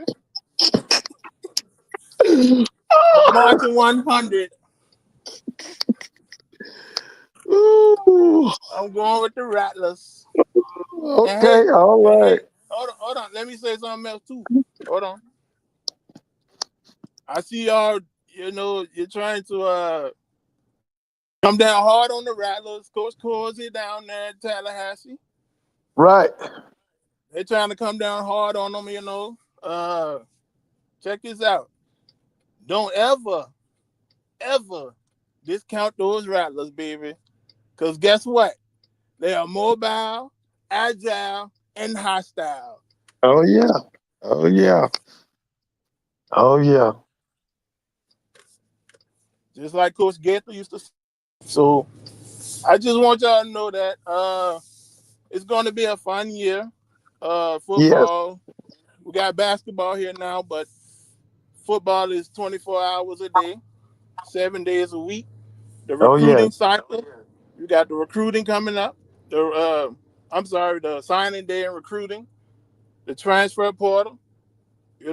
Teams are gearing up.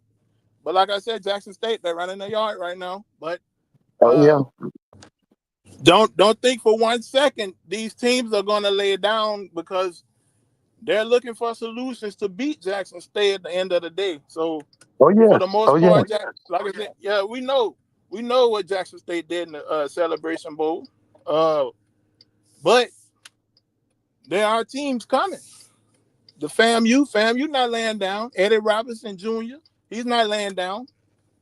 None of these teams are going to lay down. Maybe Texas Southern not going to lay down. I mean, they're going to put up a fight. You're not going to, What it's kind of not fight going they gonna put up on? What kind of fight they gonna put up? to, hey, a How they good gonna one. fix it?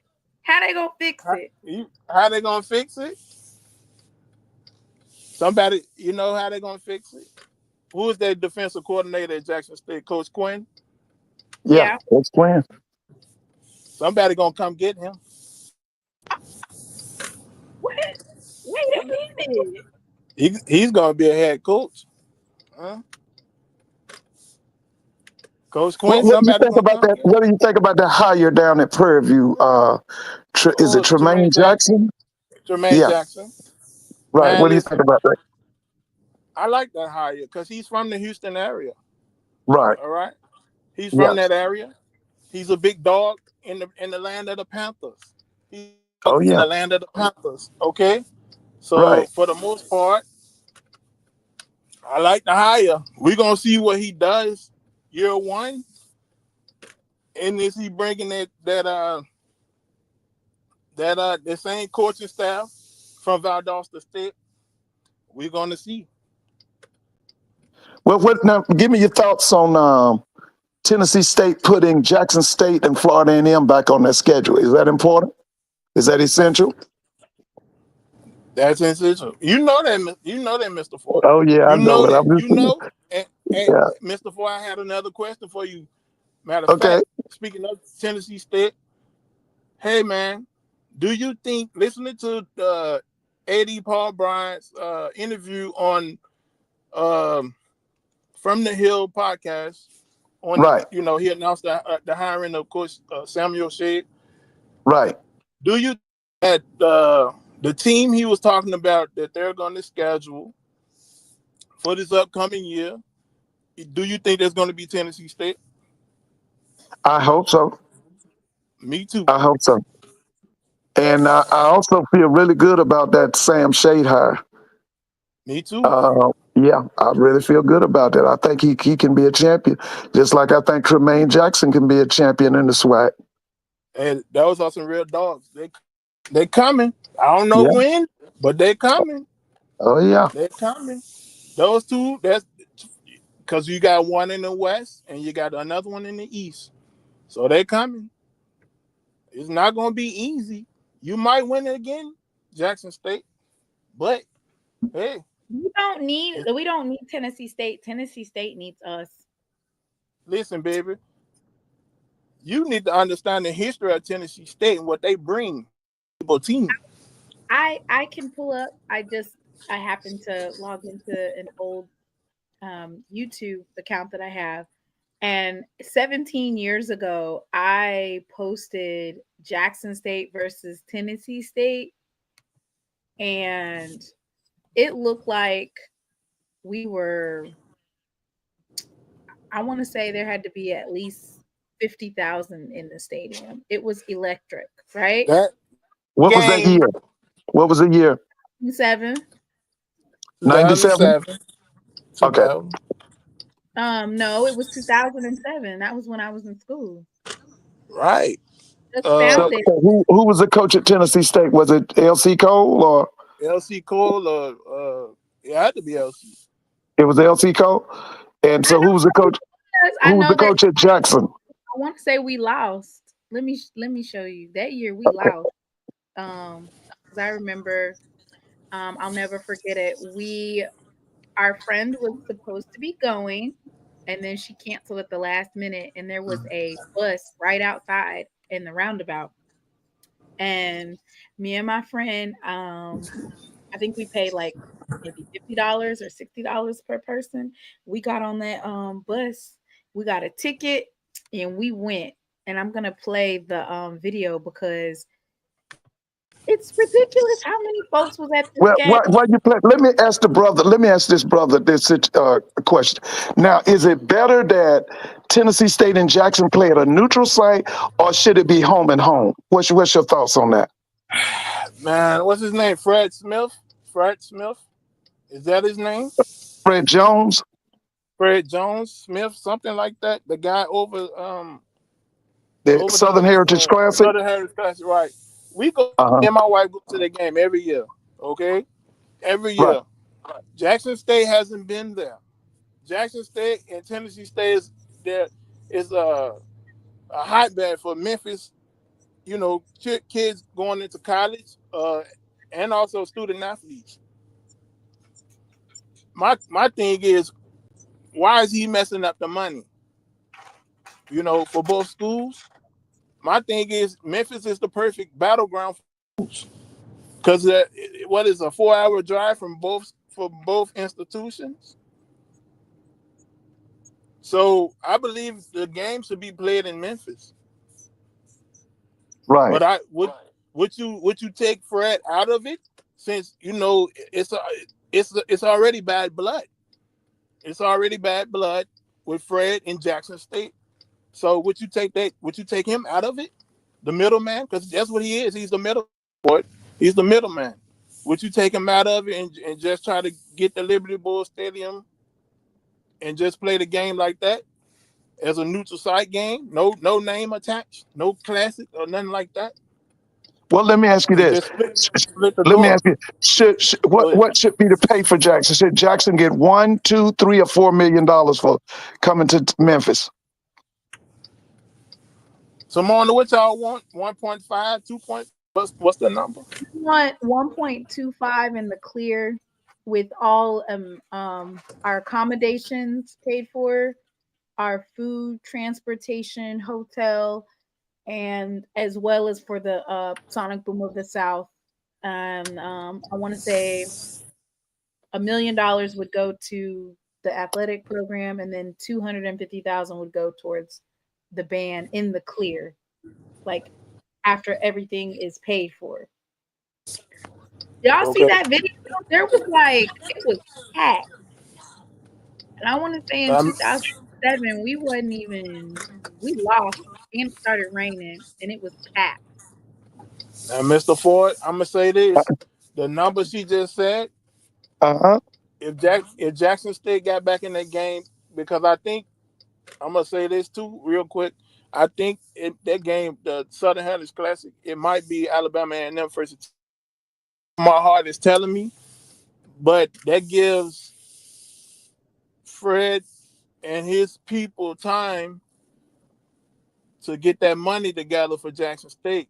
Plus, if Jackson State comes back to the Southern Heritage Classic, Jackson State can get that money, and Tennessee State, because that game will be sold out because it's been too long already.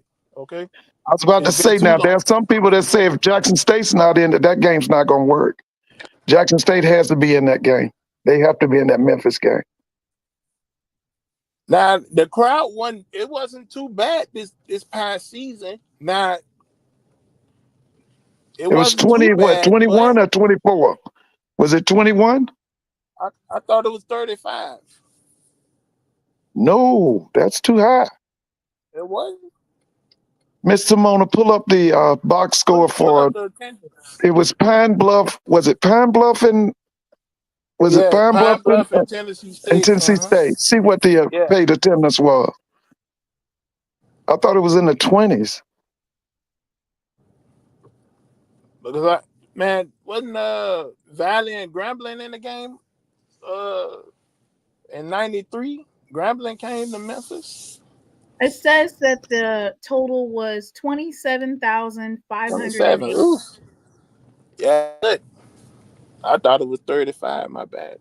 Uh, no, yeah, Jackson State. Cause look, UAPB. I don't think they're going to be in the game this upcoming year. They signed a 2-year contract to play in the game, so it's going to be a new team, I think.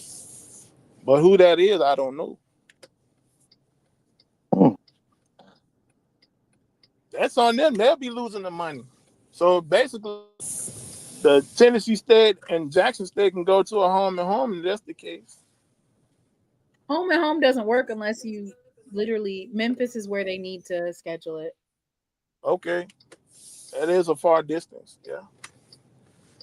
I mean, I don't know if you guys saw that video that I just posted or where we were in the Heritage Classic, but it was like packed out. This is a long time. It was 17 years ago. When I Let tell me you let, it was wall to wall packed, let and me most ask of you, Mr. Moon. them state Go fans. ahead. Yeah, I'm sorry. go Go ahead. ahead. Go ahead and finish.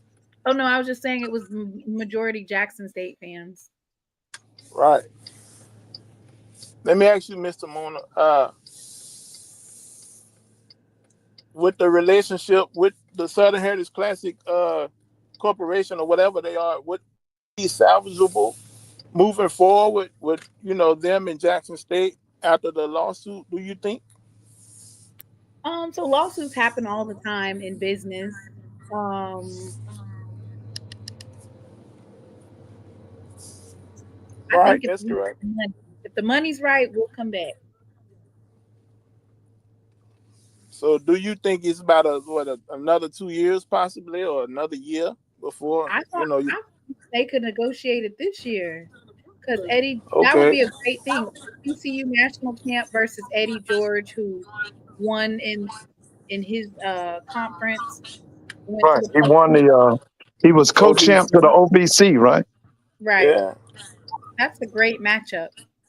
Now, now, now. If this was in the '60s or the '70s or possibly even further back. Now, y'all champions, but the newspapers like the Pittsburgh Carrier or Chicago Tribune, any one of them, y'all would be splitting that championship with Tennessee State. What? But y'all got it now.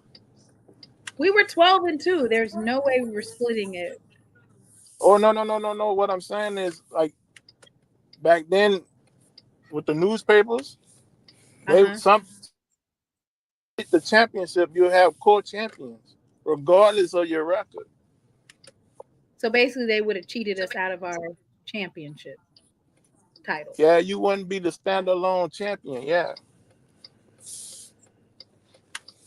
they used some type of mathematical system back then, but it was like the black newspapers, because the first HBCU champion was crowned in the 1920s, I believe, by Right. the Pittsburgh. Yeah, that's right. That's right. Yeah, the newspaper companies crowned the HBCU champions. It was Yeah, never that's right. It's uh obsolete now because you got the Heritage Bowl. Basically, the Heritage the Bowl classic, determines yeah, the Black College champion now. But you're right. celebration bowl, In the past, yeah, it was determined by the Pittsburgh Couriers. Because sometimes we would have co-champions. We've also had times when there were three champions named in the past. But uh-huh. that's all obsolete now because the champion is determined by the heritage. I mean, by the celebration. I'm sorry, I'm saying Celebration heritage. bowl, By the Celebration Bowl. The oh no, you Celebration good. Bowl determines the HBCU national champ. Mm. Correct. Yeah, that's all I was saying. I don't want no smoke or anything what the young kids said, but I was just saying that y'all might have split it with 10 possibly. If this was like 1940 or 1950 or whatever the kids may have been, it might have been a split. Two co champions. It's a good thing that it's 2024 or 2025 25. and Yeah. we don't do that anymore. Well, Big. Tennessee State needs to get in one of these conferences so they can make some of this money, because the I, SWAC is if, making a lot of money, and so they need to get in man, one of these listen, cause conferences we and make listen. some money. The pros with the SWAC, you got Alabama State and Alabama A&M right there, not too far from Nashville. All right, Right. and then like with the MEAC is I don't know, it's just it's a good fit because the MEAC needs teams. All right, Yeah. but I think the SWAC might be better, but the MEAC needs teams though. So Why And is don't I'm gonna forget, give it. besides needing But teams, they need a commissioner. They need oh man, leadership, a visionary they need leader to at the get. top. Isn't that the woman? Get that woman out of there. She She's don't know what terrible. she's doing. Listen, I don't know why they don't look at the guy that was at Bethune-Cookman. Remember Lynn Thompson? William Thompson. Lynn Thompson. If not Lynn Thompson, how about this guy at Jackson State, Ashley Robinson? Ashley Robinson. wait a minute. Wait a Yeah. minute. Hey I'm baby, just Don't saying, Jackson if you State want gonna be all visionary right now. leadership, We trying to what you guys Mr. Mona. We trying to fix some stuff now on a bigger level. Jackson State gonna be all right. don't yeah. try to take our AD away from us. Oh, He's he's gonna trying leave to anyway. He gonna be the commissioner somewhere. That boy too good. He's just too He's damn one of the good. best in the country. That's for sure. You gotta enjoy. Hey, you gotta enjoy him while he's there. You gotta why enjoy what he's doing. Hey, Mr. Mona, the only change is inevitable, honey. you done tried to give away our defensive coordinator and now you trying to give He's our gone. He's good. He's gone. He's gone after this year. I guarantee you that. Mr. Quinn, Coach Quinn, what's his first name? Torenzo. Torenzo is good as gone. I don't know where he's going, but he's going to be a head ball coach. All right. That's just what it Somebody's gonna is. come, they're gonna come and get him. Southern going to come get him, huh? Southern Those Jaguars going to come get him. as a head coach. Ooh, maybe. I'm just putting y'all leg. I don't know. Maybe UAPB on a serious note, or UAPB or Bethune-Cookman. Because look, man, Mr. Ford, he didn't. Uh-huh. He's still at Clark Atlanta, right? It, we got the coach from Allen University, Right, Teddy Keaton. Teddy Keating. Yeah, yeah. Teddy's doing a good job. He revived Right. us. We hadn't had a serious team like that in 40 some years. Yeah, it's been a minute. Yeah, it's been a minute. I think 77 or Morehouse. 78. Morehouse needs to. They need to clean house too. They said that Southern doesn't have enough money to come get our coaches. Don't be over here trying to get rid No, of our coaches. no, Who is no, that, no, no. Southern? Yeah. Torenzo Quinn is good as gone. Mark my word right now. He's good as gone after this 2025 football season. He will be elsewhere.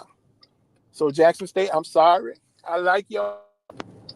I'm sorry, but he'll be gone. I'm sorry. He gone, Willie. He gone, Willie. He gone. All right. Hold on, y'all. Give me 1 second. Mr. Ford, do you believe Uh-huh. that Coach Quinn is leaving? He's a hot commodity. I was very impressed with him. You know, like I told you, after that Celebration Bowl and seeing it, you know, sitting in the stands watching it, he did a great job. Just I, so I'm I'm dominant, right? I'm It's hard. I'm sure that his stock has gone up, and I wasn't the only one looking at it, because you know the whole world was looking at it. You know they said what? Wasn't it 2 million viewers watched that game? Almost 2.6, Yeah, that's what I'm saying. So a lot of people saw him, like he said, including them PWIs.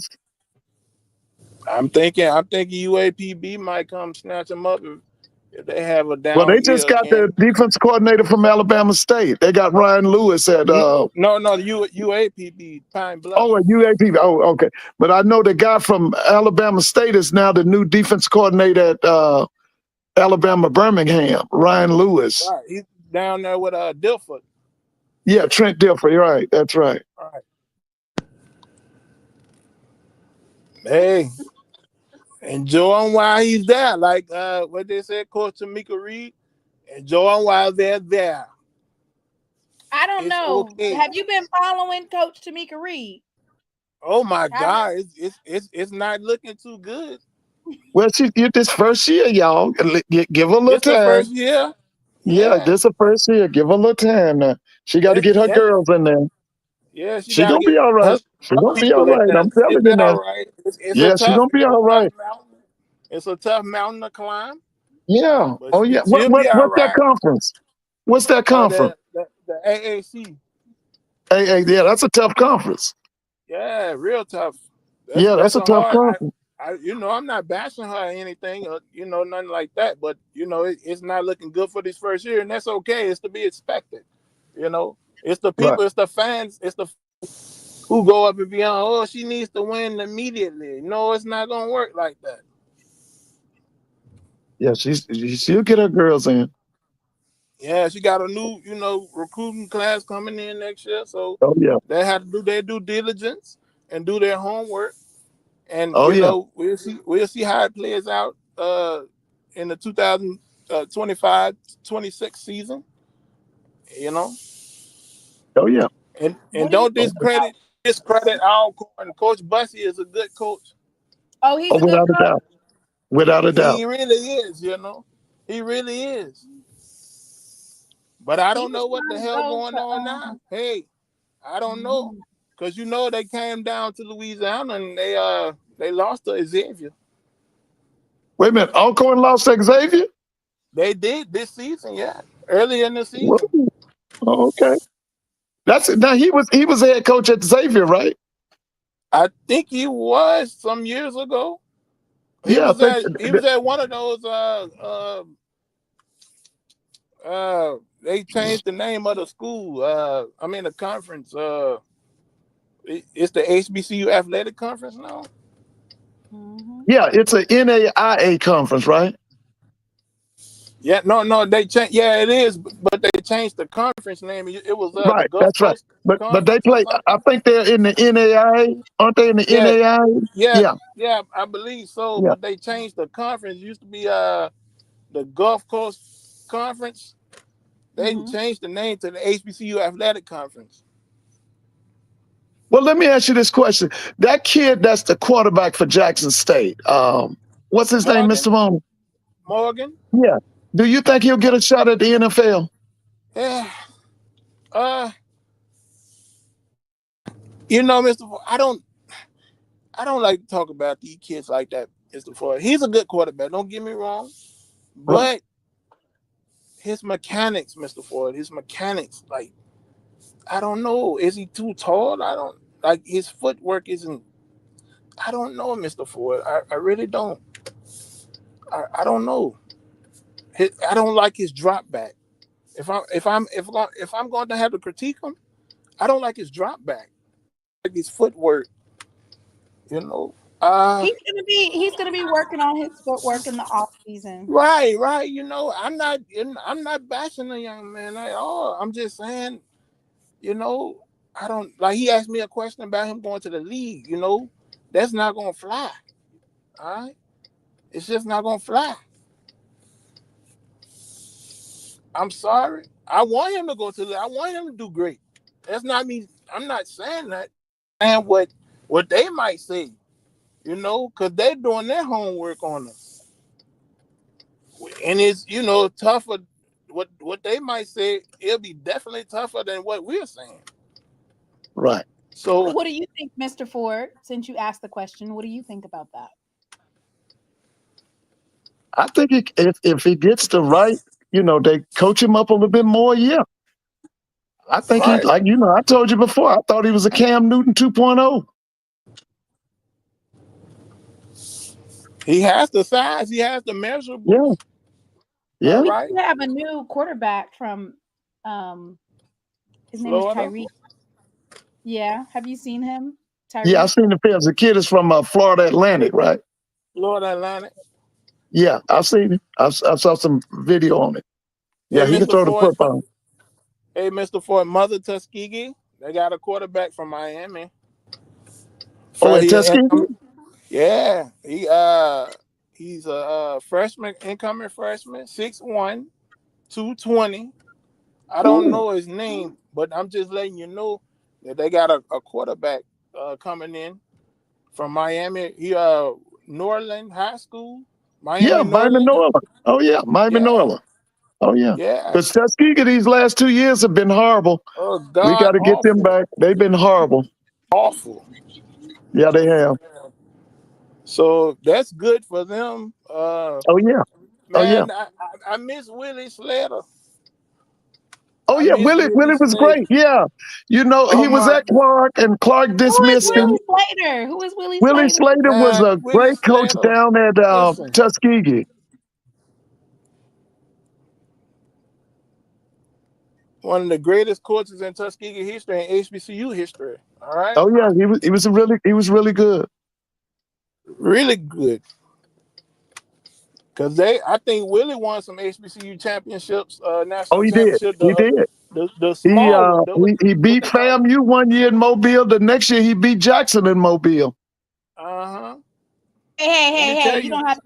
You don't have Hey, to hey, keep bringing that up about Tuskegee beating us because Yeah, that, hold that on. was when you were under the system from Mississippi State. What Tony Hughes, right? yeah, What you his don't name? have to Tony bring Hughes. that up. You don't got to bring up that Yeah. we lost to Tuskegee because we play in Tuskegee possibly this upcoming season, and you already know Oh. what it's looking like. Oh Belts. yeah. Where's that game gonna be? It has to be in the vet. You think we going over there to Tuskegee?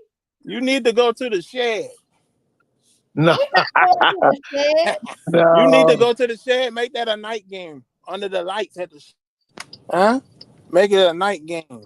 No, they're gonna come to the vet, Okay. or they might put it in the Birmingham or Mobile or something. Wait a They won't. minute. Jackson State. No. Wait a minute. Jackson State. Is this the last? Was this the last year playing in Mobile? No, I think they're gonna be renewing that for the foreseeable future because these Alabama teams don't travel like that. They Right. don't do good with home and homes. I want to. Well, Jackson State. They came to the Circle City Classic sometimes. A couple of times rather.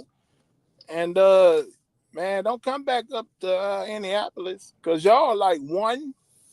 Y'all only won like the game one time. You only won once in the Circle City Classic, The and shed, I. if they do a count on how many people are there, they're gonna say there's 100,000 people there at the game. Oh, now outside of that tragedy, God rest the soul of those individuals who lost their lives at Tuskegee from this past homecoming, but they showed out. Besides that attendance, they showed out for real. It was what Yeah, they had the 47,000 largest people. homecoming. They had 47,000 at that paid 47, yep, attendance at their homecoming. right. So never underestimate Mother Tuskegee. All right, and it's Hampton coming down to Jackson, right? Oh, that's gonna be a big game. That's gonna be a classic. That's gonna be a big game now. Don't That's discredit Labor Day Hampton. weekend, right? Is that Labor Day weekend? Mr. Simone, is that Labor Day weekend? August the 30th, something like that. Talk about Mother Hampton. Yeah, when Hampton Don't comes to the discredit vet. them. That's gonna be a big That man game. got him rolling up there. I don't know his name, but he got him. He got something brewing up there now Yeah, they have a new guy. He's a graduate of Youngstown State. He played for Jim in Trussell. Ohio. Yeah, in Ohio. Yeah.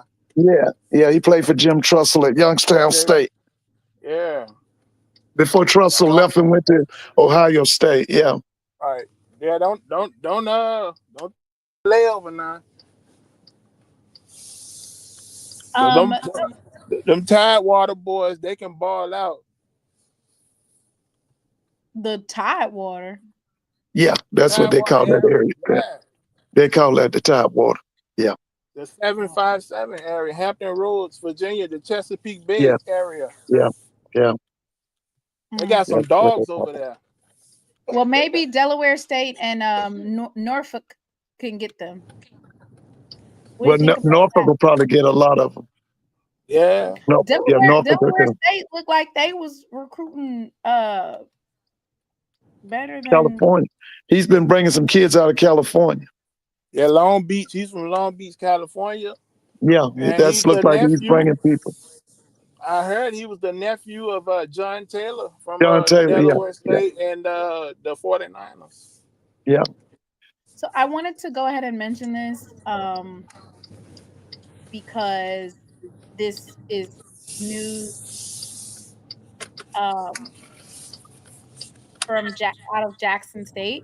Who is he? Evis McGee. He was a part of the security team at Jackson State. Mm-hmm. He unexpectedly passed away on Thursday night. And so we just wanted to acknowledge Lieutenant Avis McGee and sending our deepest condolences, thoughts, and prayers to the family and friends of Lieutenant McGee. Coach Prime even made a statement concerning Lieutenant McGee because during his time at Jackson State, he was part of basically his security detail. Right. And he said that Lieutenant McGee was one of the most loyal and faithful men that I've had the pleasure of working with. His consistency and commitment to his family, friends, and faith was truly commendable. God bless his wife and his kids. And I think he was still a part of the security for our AD. So I wanted to just acknowledge his passing and prayers to the family. Oh, yeah. Right. Prayers to them.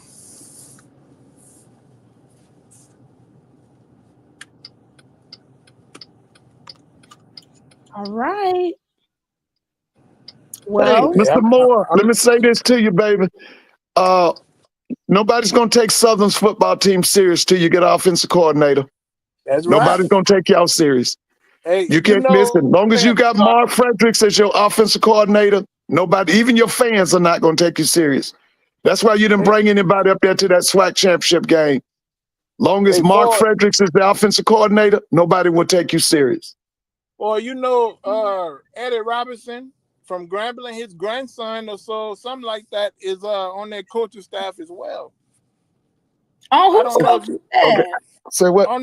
He's on the Southern coaching staff. I think he's like a assistant. Yeah. You talking? Yeah, the kid that went to Notre Dame. Oh yeah, that's right. That's actually he's the wide receiver coach. Yeah, that's right. That's right. He went to he grew up here in the Atlanta area. He went to Southwest DeKalb High School. Okay. I can't remember his last name. Ooh. But it's not Robinson. His last name is not Robinson. No, it's something else. Yeah. Yeah, but he played here. He played here at Southwest DeKalb High School, and then he went to Notre Dame. Yeah. Yep. Yeah. I'm not gonna hold y'all long. I just wanted to lay a couple of more names on Mr. Ford. Mr. Ford, do you remember the quarterback from Grambling? The quarterback and the running back, Terrell Landry and Wayne Hill. Yeah, that's when I was a student there. Yeah, I was a student when Terrell was the quarterback. Yeah, I remember Terrell Landry. Okay. Oh yeah, definitely. Yeah, I remember Terrell. And I don't know, Mr. Mona, in your followers, I don't know if they know, but Doug Williams had a younger brother named Mike Williams. That was a quarterback at Grambling. Oh yeah. Did you know that, Mr. Mona? Yeah, no, I know it. Mike. It was Mike and a guy named Skip Ezel, I think. Skip was behind Mike. Mike played with Trumaine Johnson and There was another guy with them. Do you remember the guy they called Snow? His name was Albert Lewis. Albert Yeah, went to the Chiefs. You had yeah, Snow. You had the one they called Big Bird. He went to the Minnesota Vikings. He was from Bogalusa. yeah. Oh, Bogalusa, his Louisiana. name was Smith. It was two of those brothers played for Grambling. One was named Robert Smith, Uh-huh. and then it was the one after Robert Smith. He went to the Rams. Oh, I can't think of Sean. His name was Sean So, Smith. They were from okay, Bogalusa. Yeah, they were right. from Bogalusa, Louisiana. Yeah, yeah, I remember. Bogalusa. Yeah. Uh, wait a minute. You Mike played with a guy named Jerry Gordon. Jerry Gordon was Dwight Scales' younger brother. Right. Let me see who else was on that team. What Let's year see. was it? This was in the Okay, now like, this was right? Doug's final season was 77. So Mike Yeah. took over about 78, What, 79, 79, 80. 79? Because Yeah. Mike and them played Boise State. They played Boise Mm-hmm. State in the Division 1AA playoff. Playoff. Yeah. They went to Boise. They went up to play Boise. Yeah, Right. they played. They had their defensive line at that time. Everybody was like 6'5", 6'6", 6'7". They called them the Trees of Terror. Yeah. That's what they call their defensive line, the Trees of Terror. Man, I think that was they in don't build. 80. It said that Go Williams ahead. led Grambling to a 10-1 regular season record his senior season at Grambling State and into Yeah, the NCAA, then 1AA playoffs under legendary Eddie Robinson. yeah, yeah. I saw them on television. Oh yeah, Yep. yeah. Mike, I think didn't he go into insurance or something? I I'm can't. not sure. I have to ask somebody. I think he owned an I can't insurance find company or nothing something. on Mike. I can't find nothing on Mike, Mr. Ford. Can't Why Yeah, find I did think Mike went into insurance. I think he went in. He became an insurance executive or insurance owner or right. something. Okay, I'm gonna have to make some phone calls. Yeah, but yeah, like I said, Mike played with Trumaine Johnson. I'm trying to. He was on the. Let's see, that guy was named Snow. Was it Snow? Yeah, his name was Albert No. Lewis. You can look him up. Yeah. Albert Right. played for the Raiders. He played for the Kansas City Chiefs. They had another big guy. He played for the Raiders. They called him Squid. Oh, I can't think of what Squid's name was. He was a big offensive guard. He played for Grambling at that time. Mitch Mm-hmm. Montgomery was a tight Yeah. end. I'm trying to think who were the backs. That team was loaded with New Orleans players. There was a lot of players on that team from New Orleans. They don't recruit the area like that no more. I don't think. Oh, Rob did. They Rob said did, that man. Doug also Yeah, had a Rob, brother yeah. named Nancy who played wide receiver at Jackson State. What was his name? Nancy? Nancy Williams. Na- Okay, what was his first name? Nancy. Mancy. Oh, man. Okay, I didn't know him. I didn't know him. But yeah, I remember Mike. I remember Mike. Yeah, Yeah, Mike. yeah. He A was lot of backed up people by a don't guy know named that. Skip Ezel. Yep, yeah. A lot of people don't know Mike. I wanted to drop that little nugget on everybody, Do tonight. you remember Trumaine? You remember Trumaine Johnson? I do. Yeah, Trumaine was a player, man. I don't know who he Yeah. is, Mr. Ford. Who is he?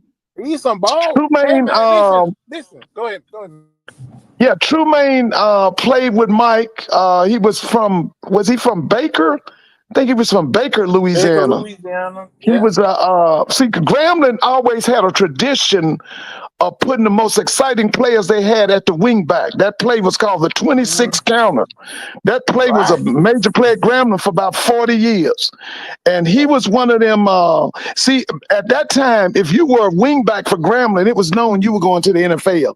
They wingbacks were people like Frank Lewis, Essex Johnson, Trumaine Johnson. Man, they had you should see the Star list of people studded. they had at wingback, huh? I said it was star studded, Mr. Ford. Yeah, they are. If you played wingback for Grambling, you were NFL, and that play was called the 26 counter. That's what Rob ran, that Right. 26 counter. Mm. Yeah. See, what I was gonna say, I want y'all to know that all these players that's entering the HBCU realm, they're standing, and the coaches, they're standing on the shoulders of giants. Understand that. Understand the history behind this HBCU football, HBCU basketball, baseball. Understand that track and field, all that, even the academic side, which is the most important side of it. But as far as the sports, on the shoulders of giants. All right, it's a lot of history that's neat that's need to be told, so the kids can understand who laced up before them. All right, Mm-hmm. I want that message to be put out there because it's vital, it's important for our current state and for our future state. It's very important. It's a lot of knowledge out there that's lost in history, and we must protect it. Okay, Mm-hmm. and I'm done going on my little tangent. Thank you for But I, coming and chopping it up with us I just today. wanted to say that. I had one more name for Mr. Ford before you kick me out, baby. Okay, what's the name?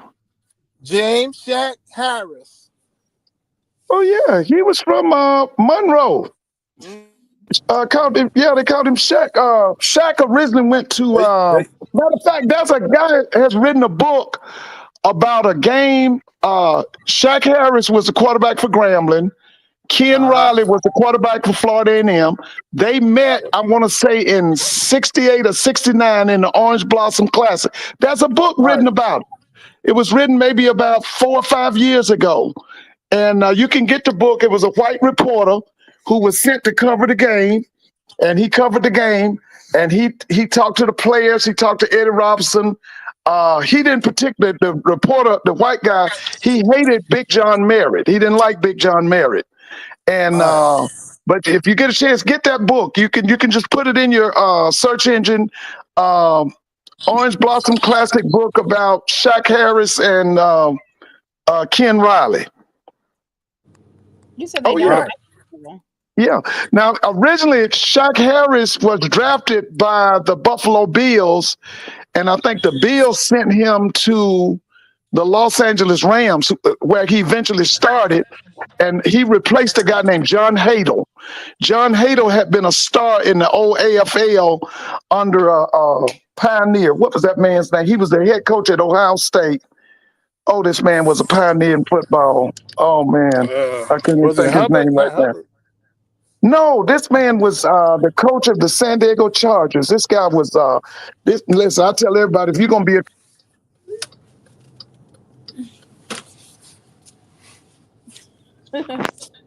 Mr. Ford's phone dropped. It probably went dead. Oh Lord. Yeah, it's okay. I'm out here. I'm on the road headed back to Nashville from Indianapolis. I just wanted to drop those nuggets on you and talk to Mr. Ford. I want to thank you, Mr. Mona, for having me. And good work, baby. Thank you. Thank you for joining us. All right, now y'all enjoy Everybody. your night. That's Uncle Hurst. That's Ladarius Arsenault's uncle. So thank you so Yeah. much for coming on and chopping it up with Mr. Ford. Everybody had a wonderful time just hearing you guys just chop it up back and forth. Yeah, and I'm going to the HBCU Legacy Bowl, and I'm going to visit my Paul, and Your I papier think he might have some question. memorabilia. Go ahead. Mm-hmm. You said you said your papier. Is it papier? Is it the same? Is it Ladarius's granddad too? Or That's his great granddaddy. That's my daddy. Okay, mm-hmm. Herman. That's Mm-hmm. his great granddad Herman. Mm-hmm. My daddy. That's my Paul. And his mother, his grandmother, I'm sorry, is my sister. Oh, okay. Okay. So the arsenal is his daddy. Okay. Got it. So that's where that arsenal come from. So everybody in the chat, they said they enjoyed you, but they said ease up a little bit on Jackson State now. You ain't gonna be getting rid of our coaches.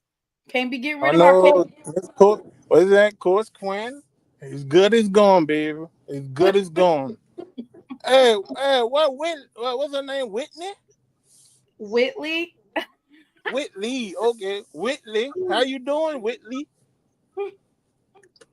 You didn't come on the podcast tonight. She's in the chat. She doesn't ever come up on the thing. She's in the Well, chat. let her know. Let her know. Uncle Herschel said, "Hey." Okay, They told me she Darius. said hey back. Okay, Ladarius told me don't say her name too many times because she's a little spicy mama. They say she's Dang. spicy. She always on our case. If we say her name too many times, I said, well, the woman just don't want you to say her name, so leave her alone.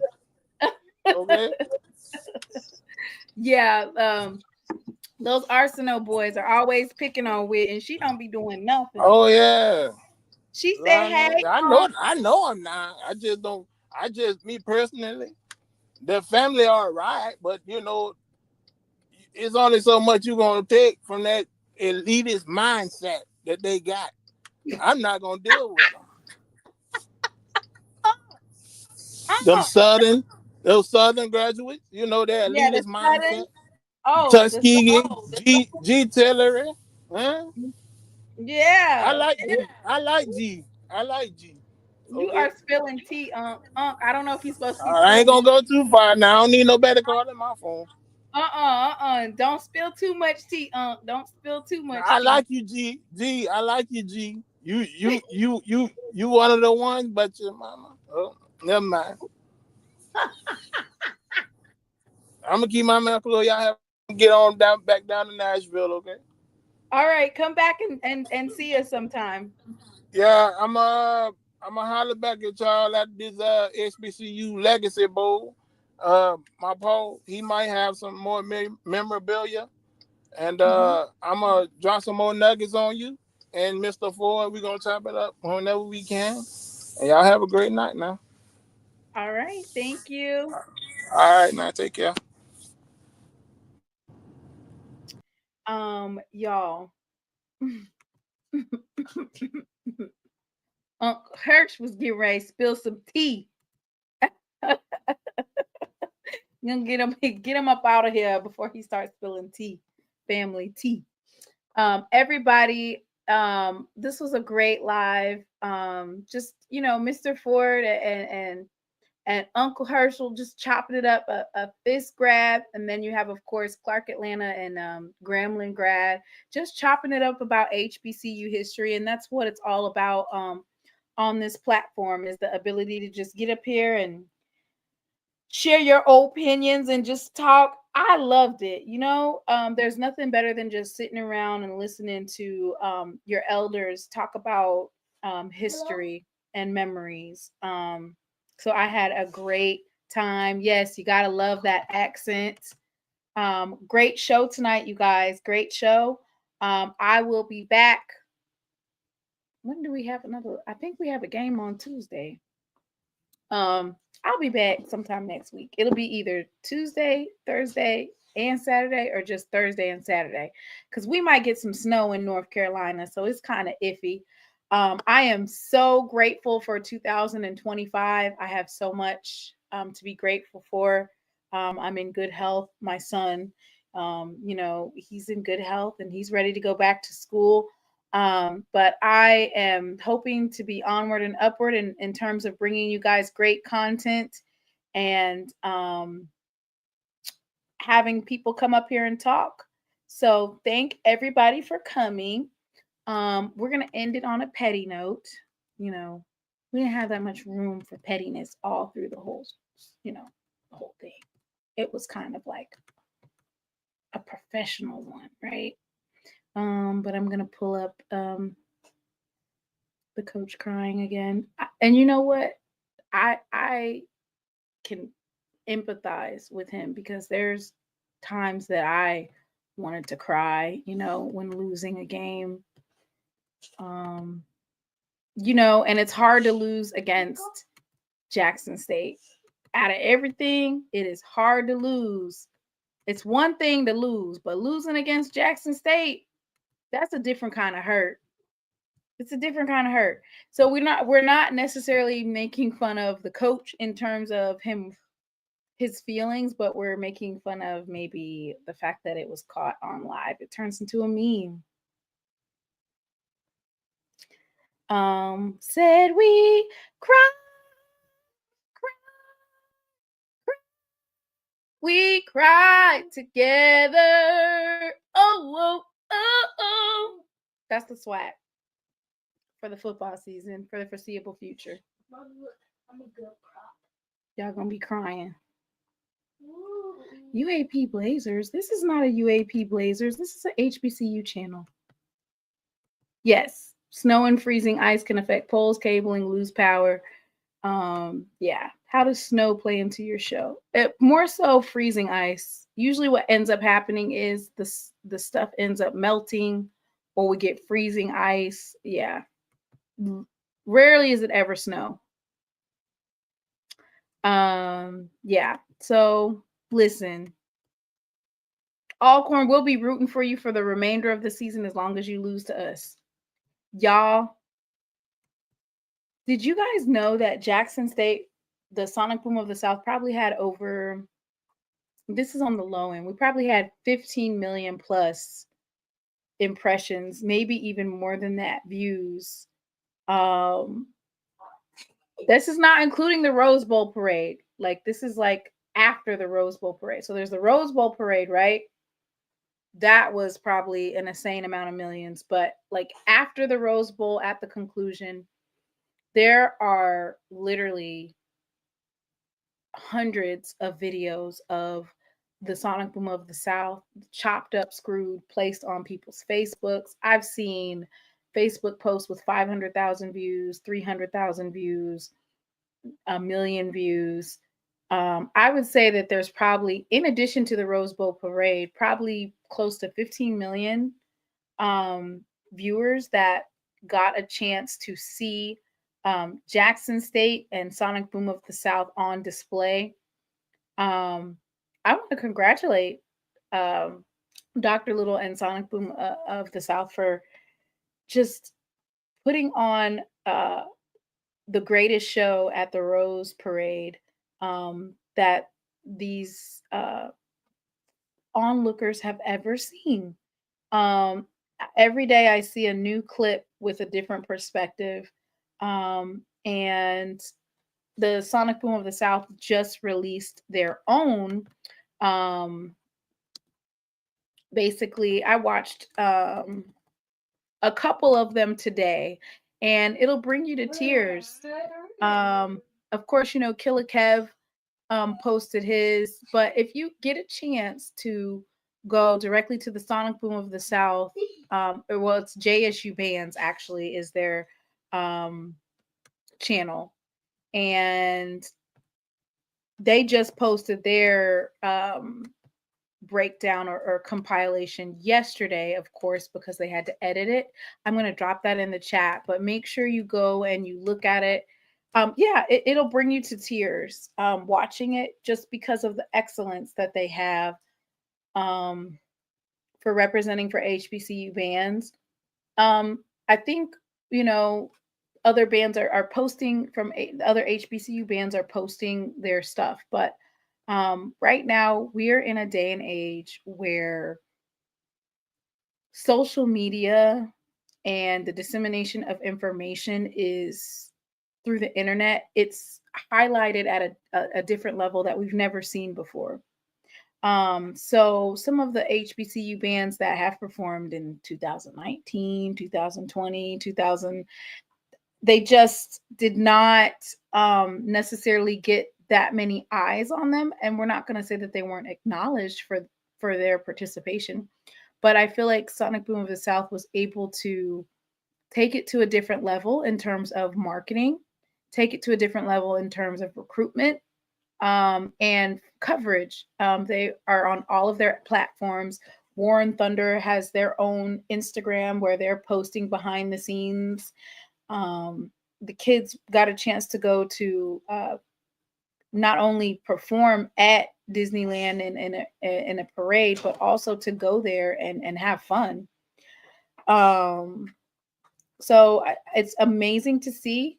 I didn't record, but I should have my son in the living room as I'm watching it, and he's picking up things and pretending that it's a drum, or he took this right here and he was acting like he had a trumpet. So the representation that the Sonic Boom of the South has, and their influence, it's unmatched. So congratulations to them. And I will be seeing you later on this week as we go over basketball. And so Jackson State, if you watch it, they only would show like 30 seconds or 45 seconds clips of a band that's passing by, but Sonic Boom of the South was able to hold the camera on them, and they kept the cameras rolling. And so kudos to them. Kudos to our president, Dr. Thompson, for supporting the Sonic Boom of the South and using it as an extension for promotion and recruitment, utilizing the band. It's a great way, right? So you have athletics and they use that for recruiting. You have your academics. You can use that for recruiting, but also you have the band, and the band has been a huge element in Jackson State in recruitment. So everybody have a good night. Mr. Ford, he left out. His phone went dead. I'm going to play a couple of memes, and I will see you later on in the coming week. Hello. Welcome back to Lessons with Kobe. Today, we will be learning the term belt to ass in sign language. First, we're going to break it down. Stay with me. Belt to ass. One more time. Belt to ass. Together now. Belt to ass. And that concludes my lesson. I got something to say. Y'all hired some homegrown talent. I'm proud of Jackson State. Everybody give me a round of applause. Everybody just give me a round of applause. They hired some homegrown talent. And got a homegrown ass whooping. That's a homemade ass whooping. That ass whooping from scratch. Okay? That ass whooping went out the box. That ass whooping came from scratch.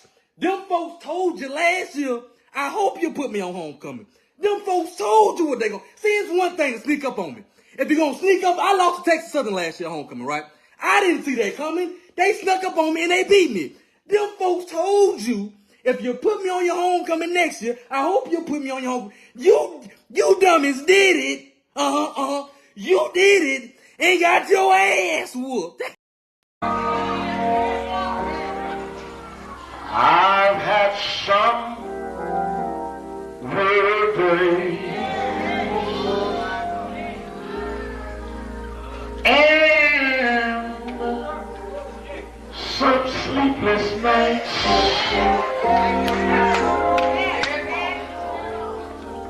But when I look around, and I think things over, all of my good days outweigh my bad days.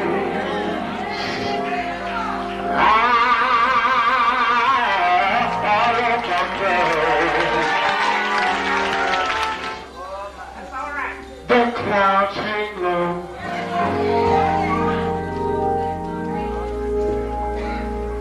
I can hardly see the road.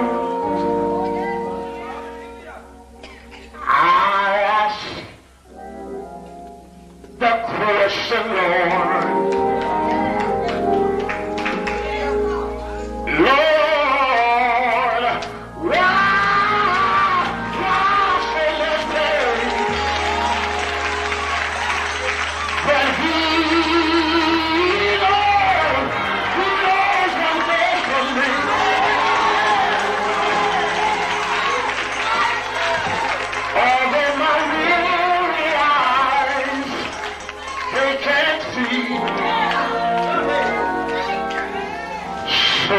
just say thank you, Lord.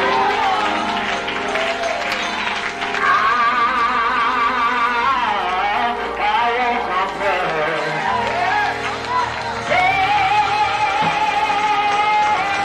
But He is so good to me.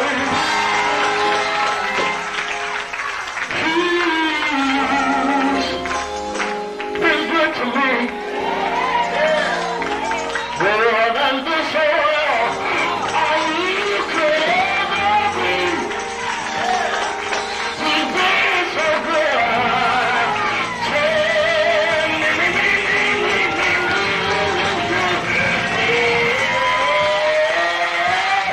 But He knows what's best for me.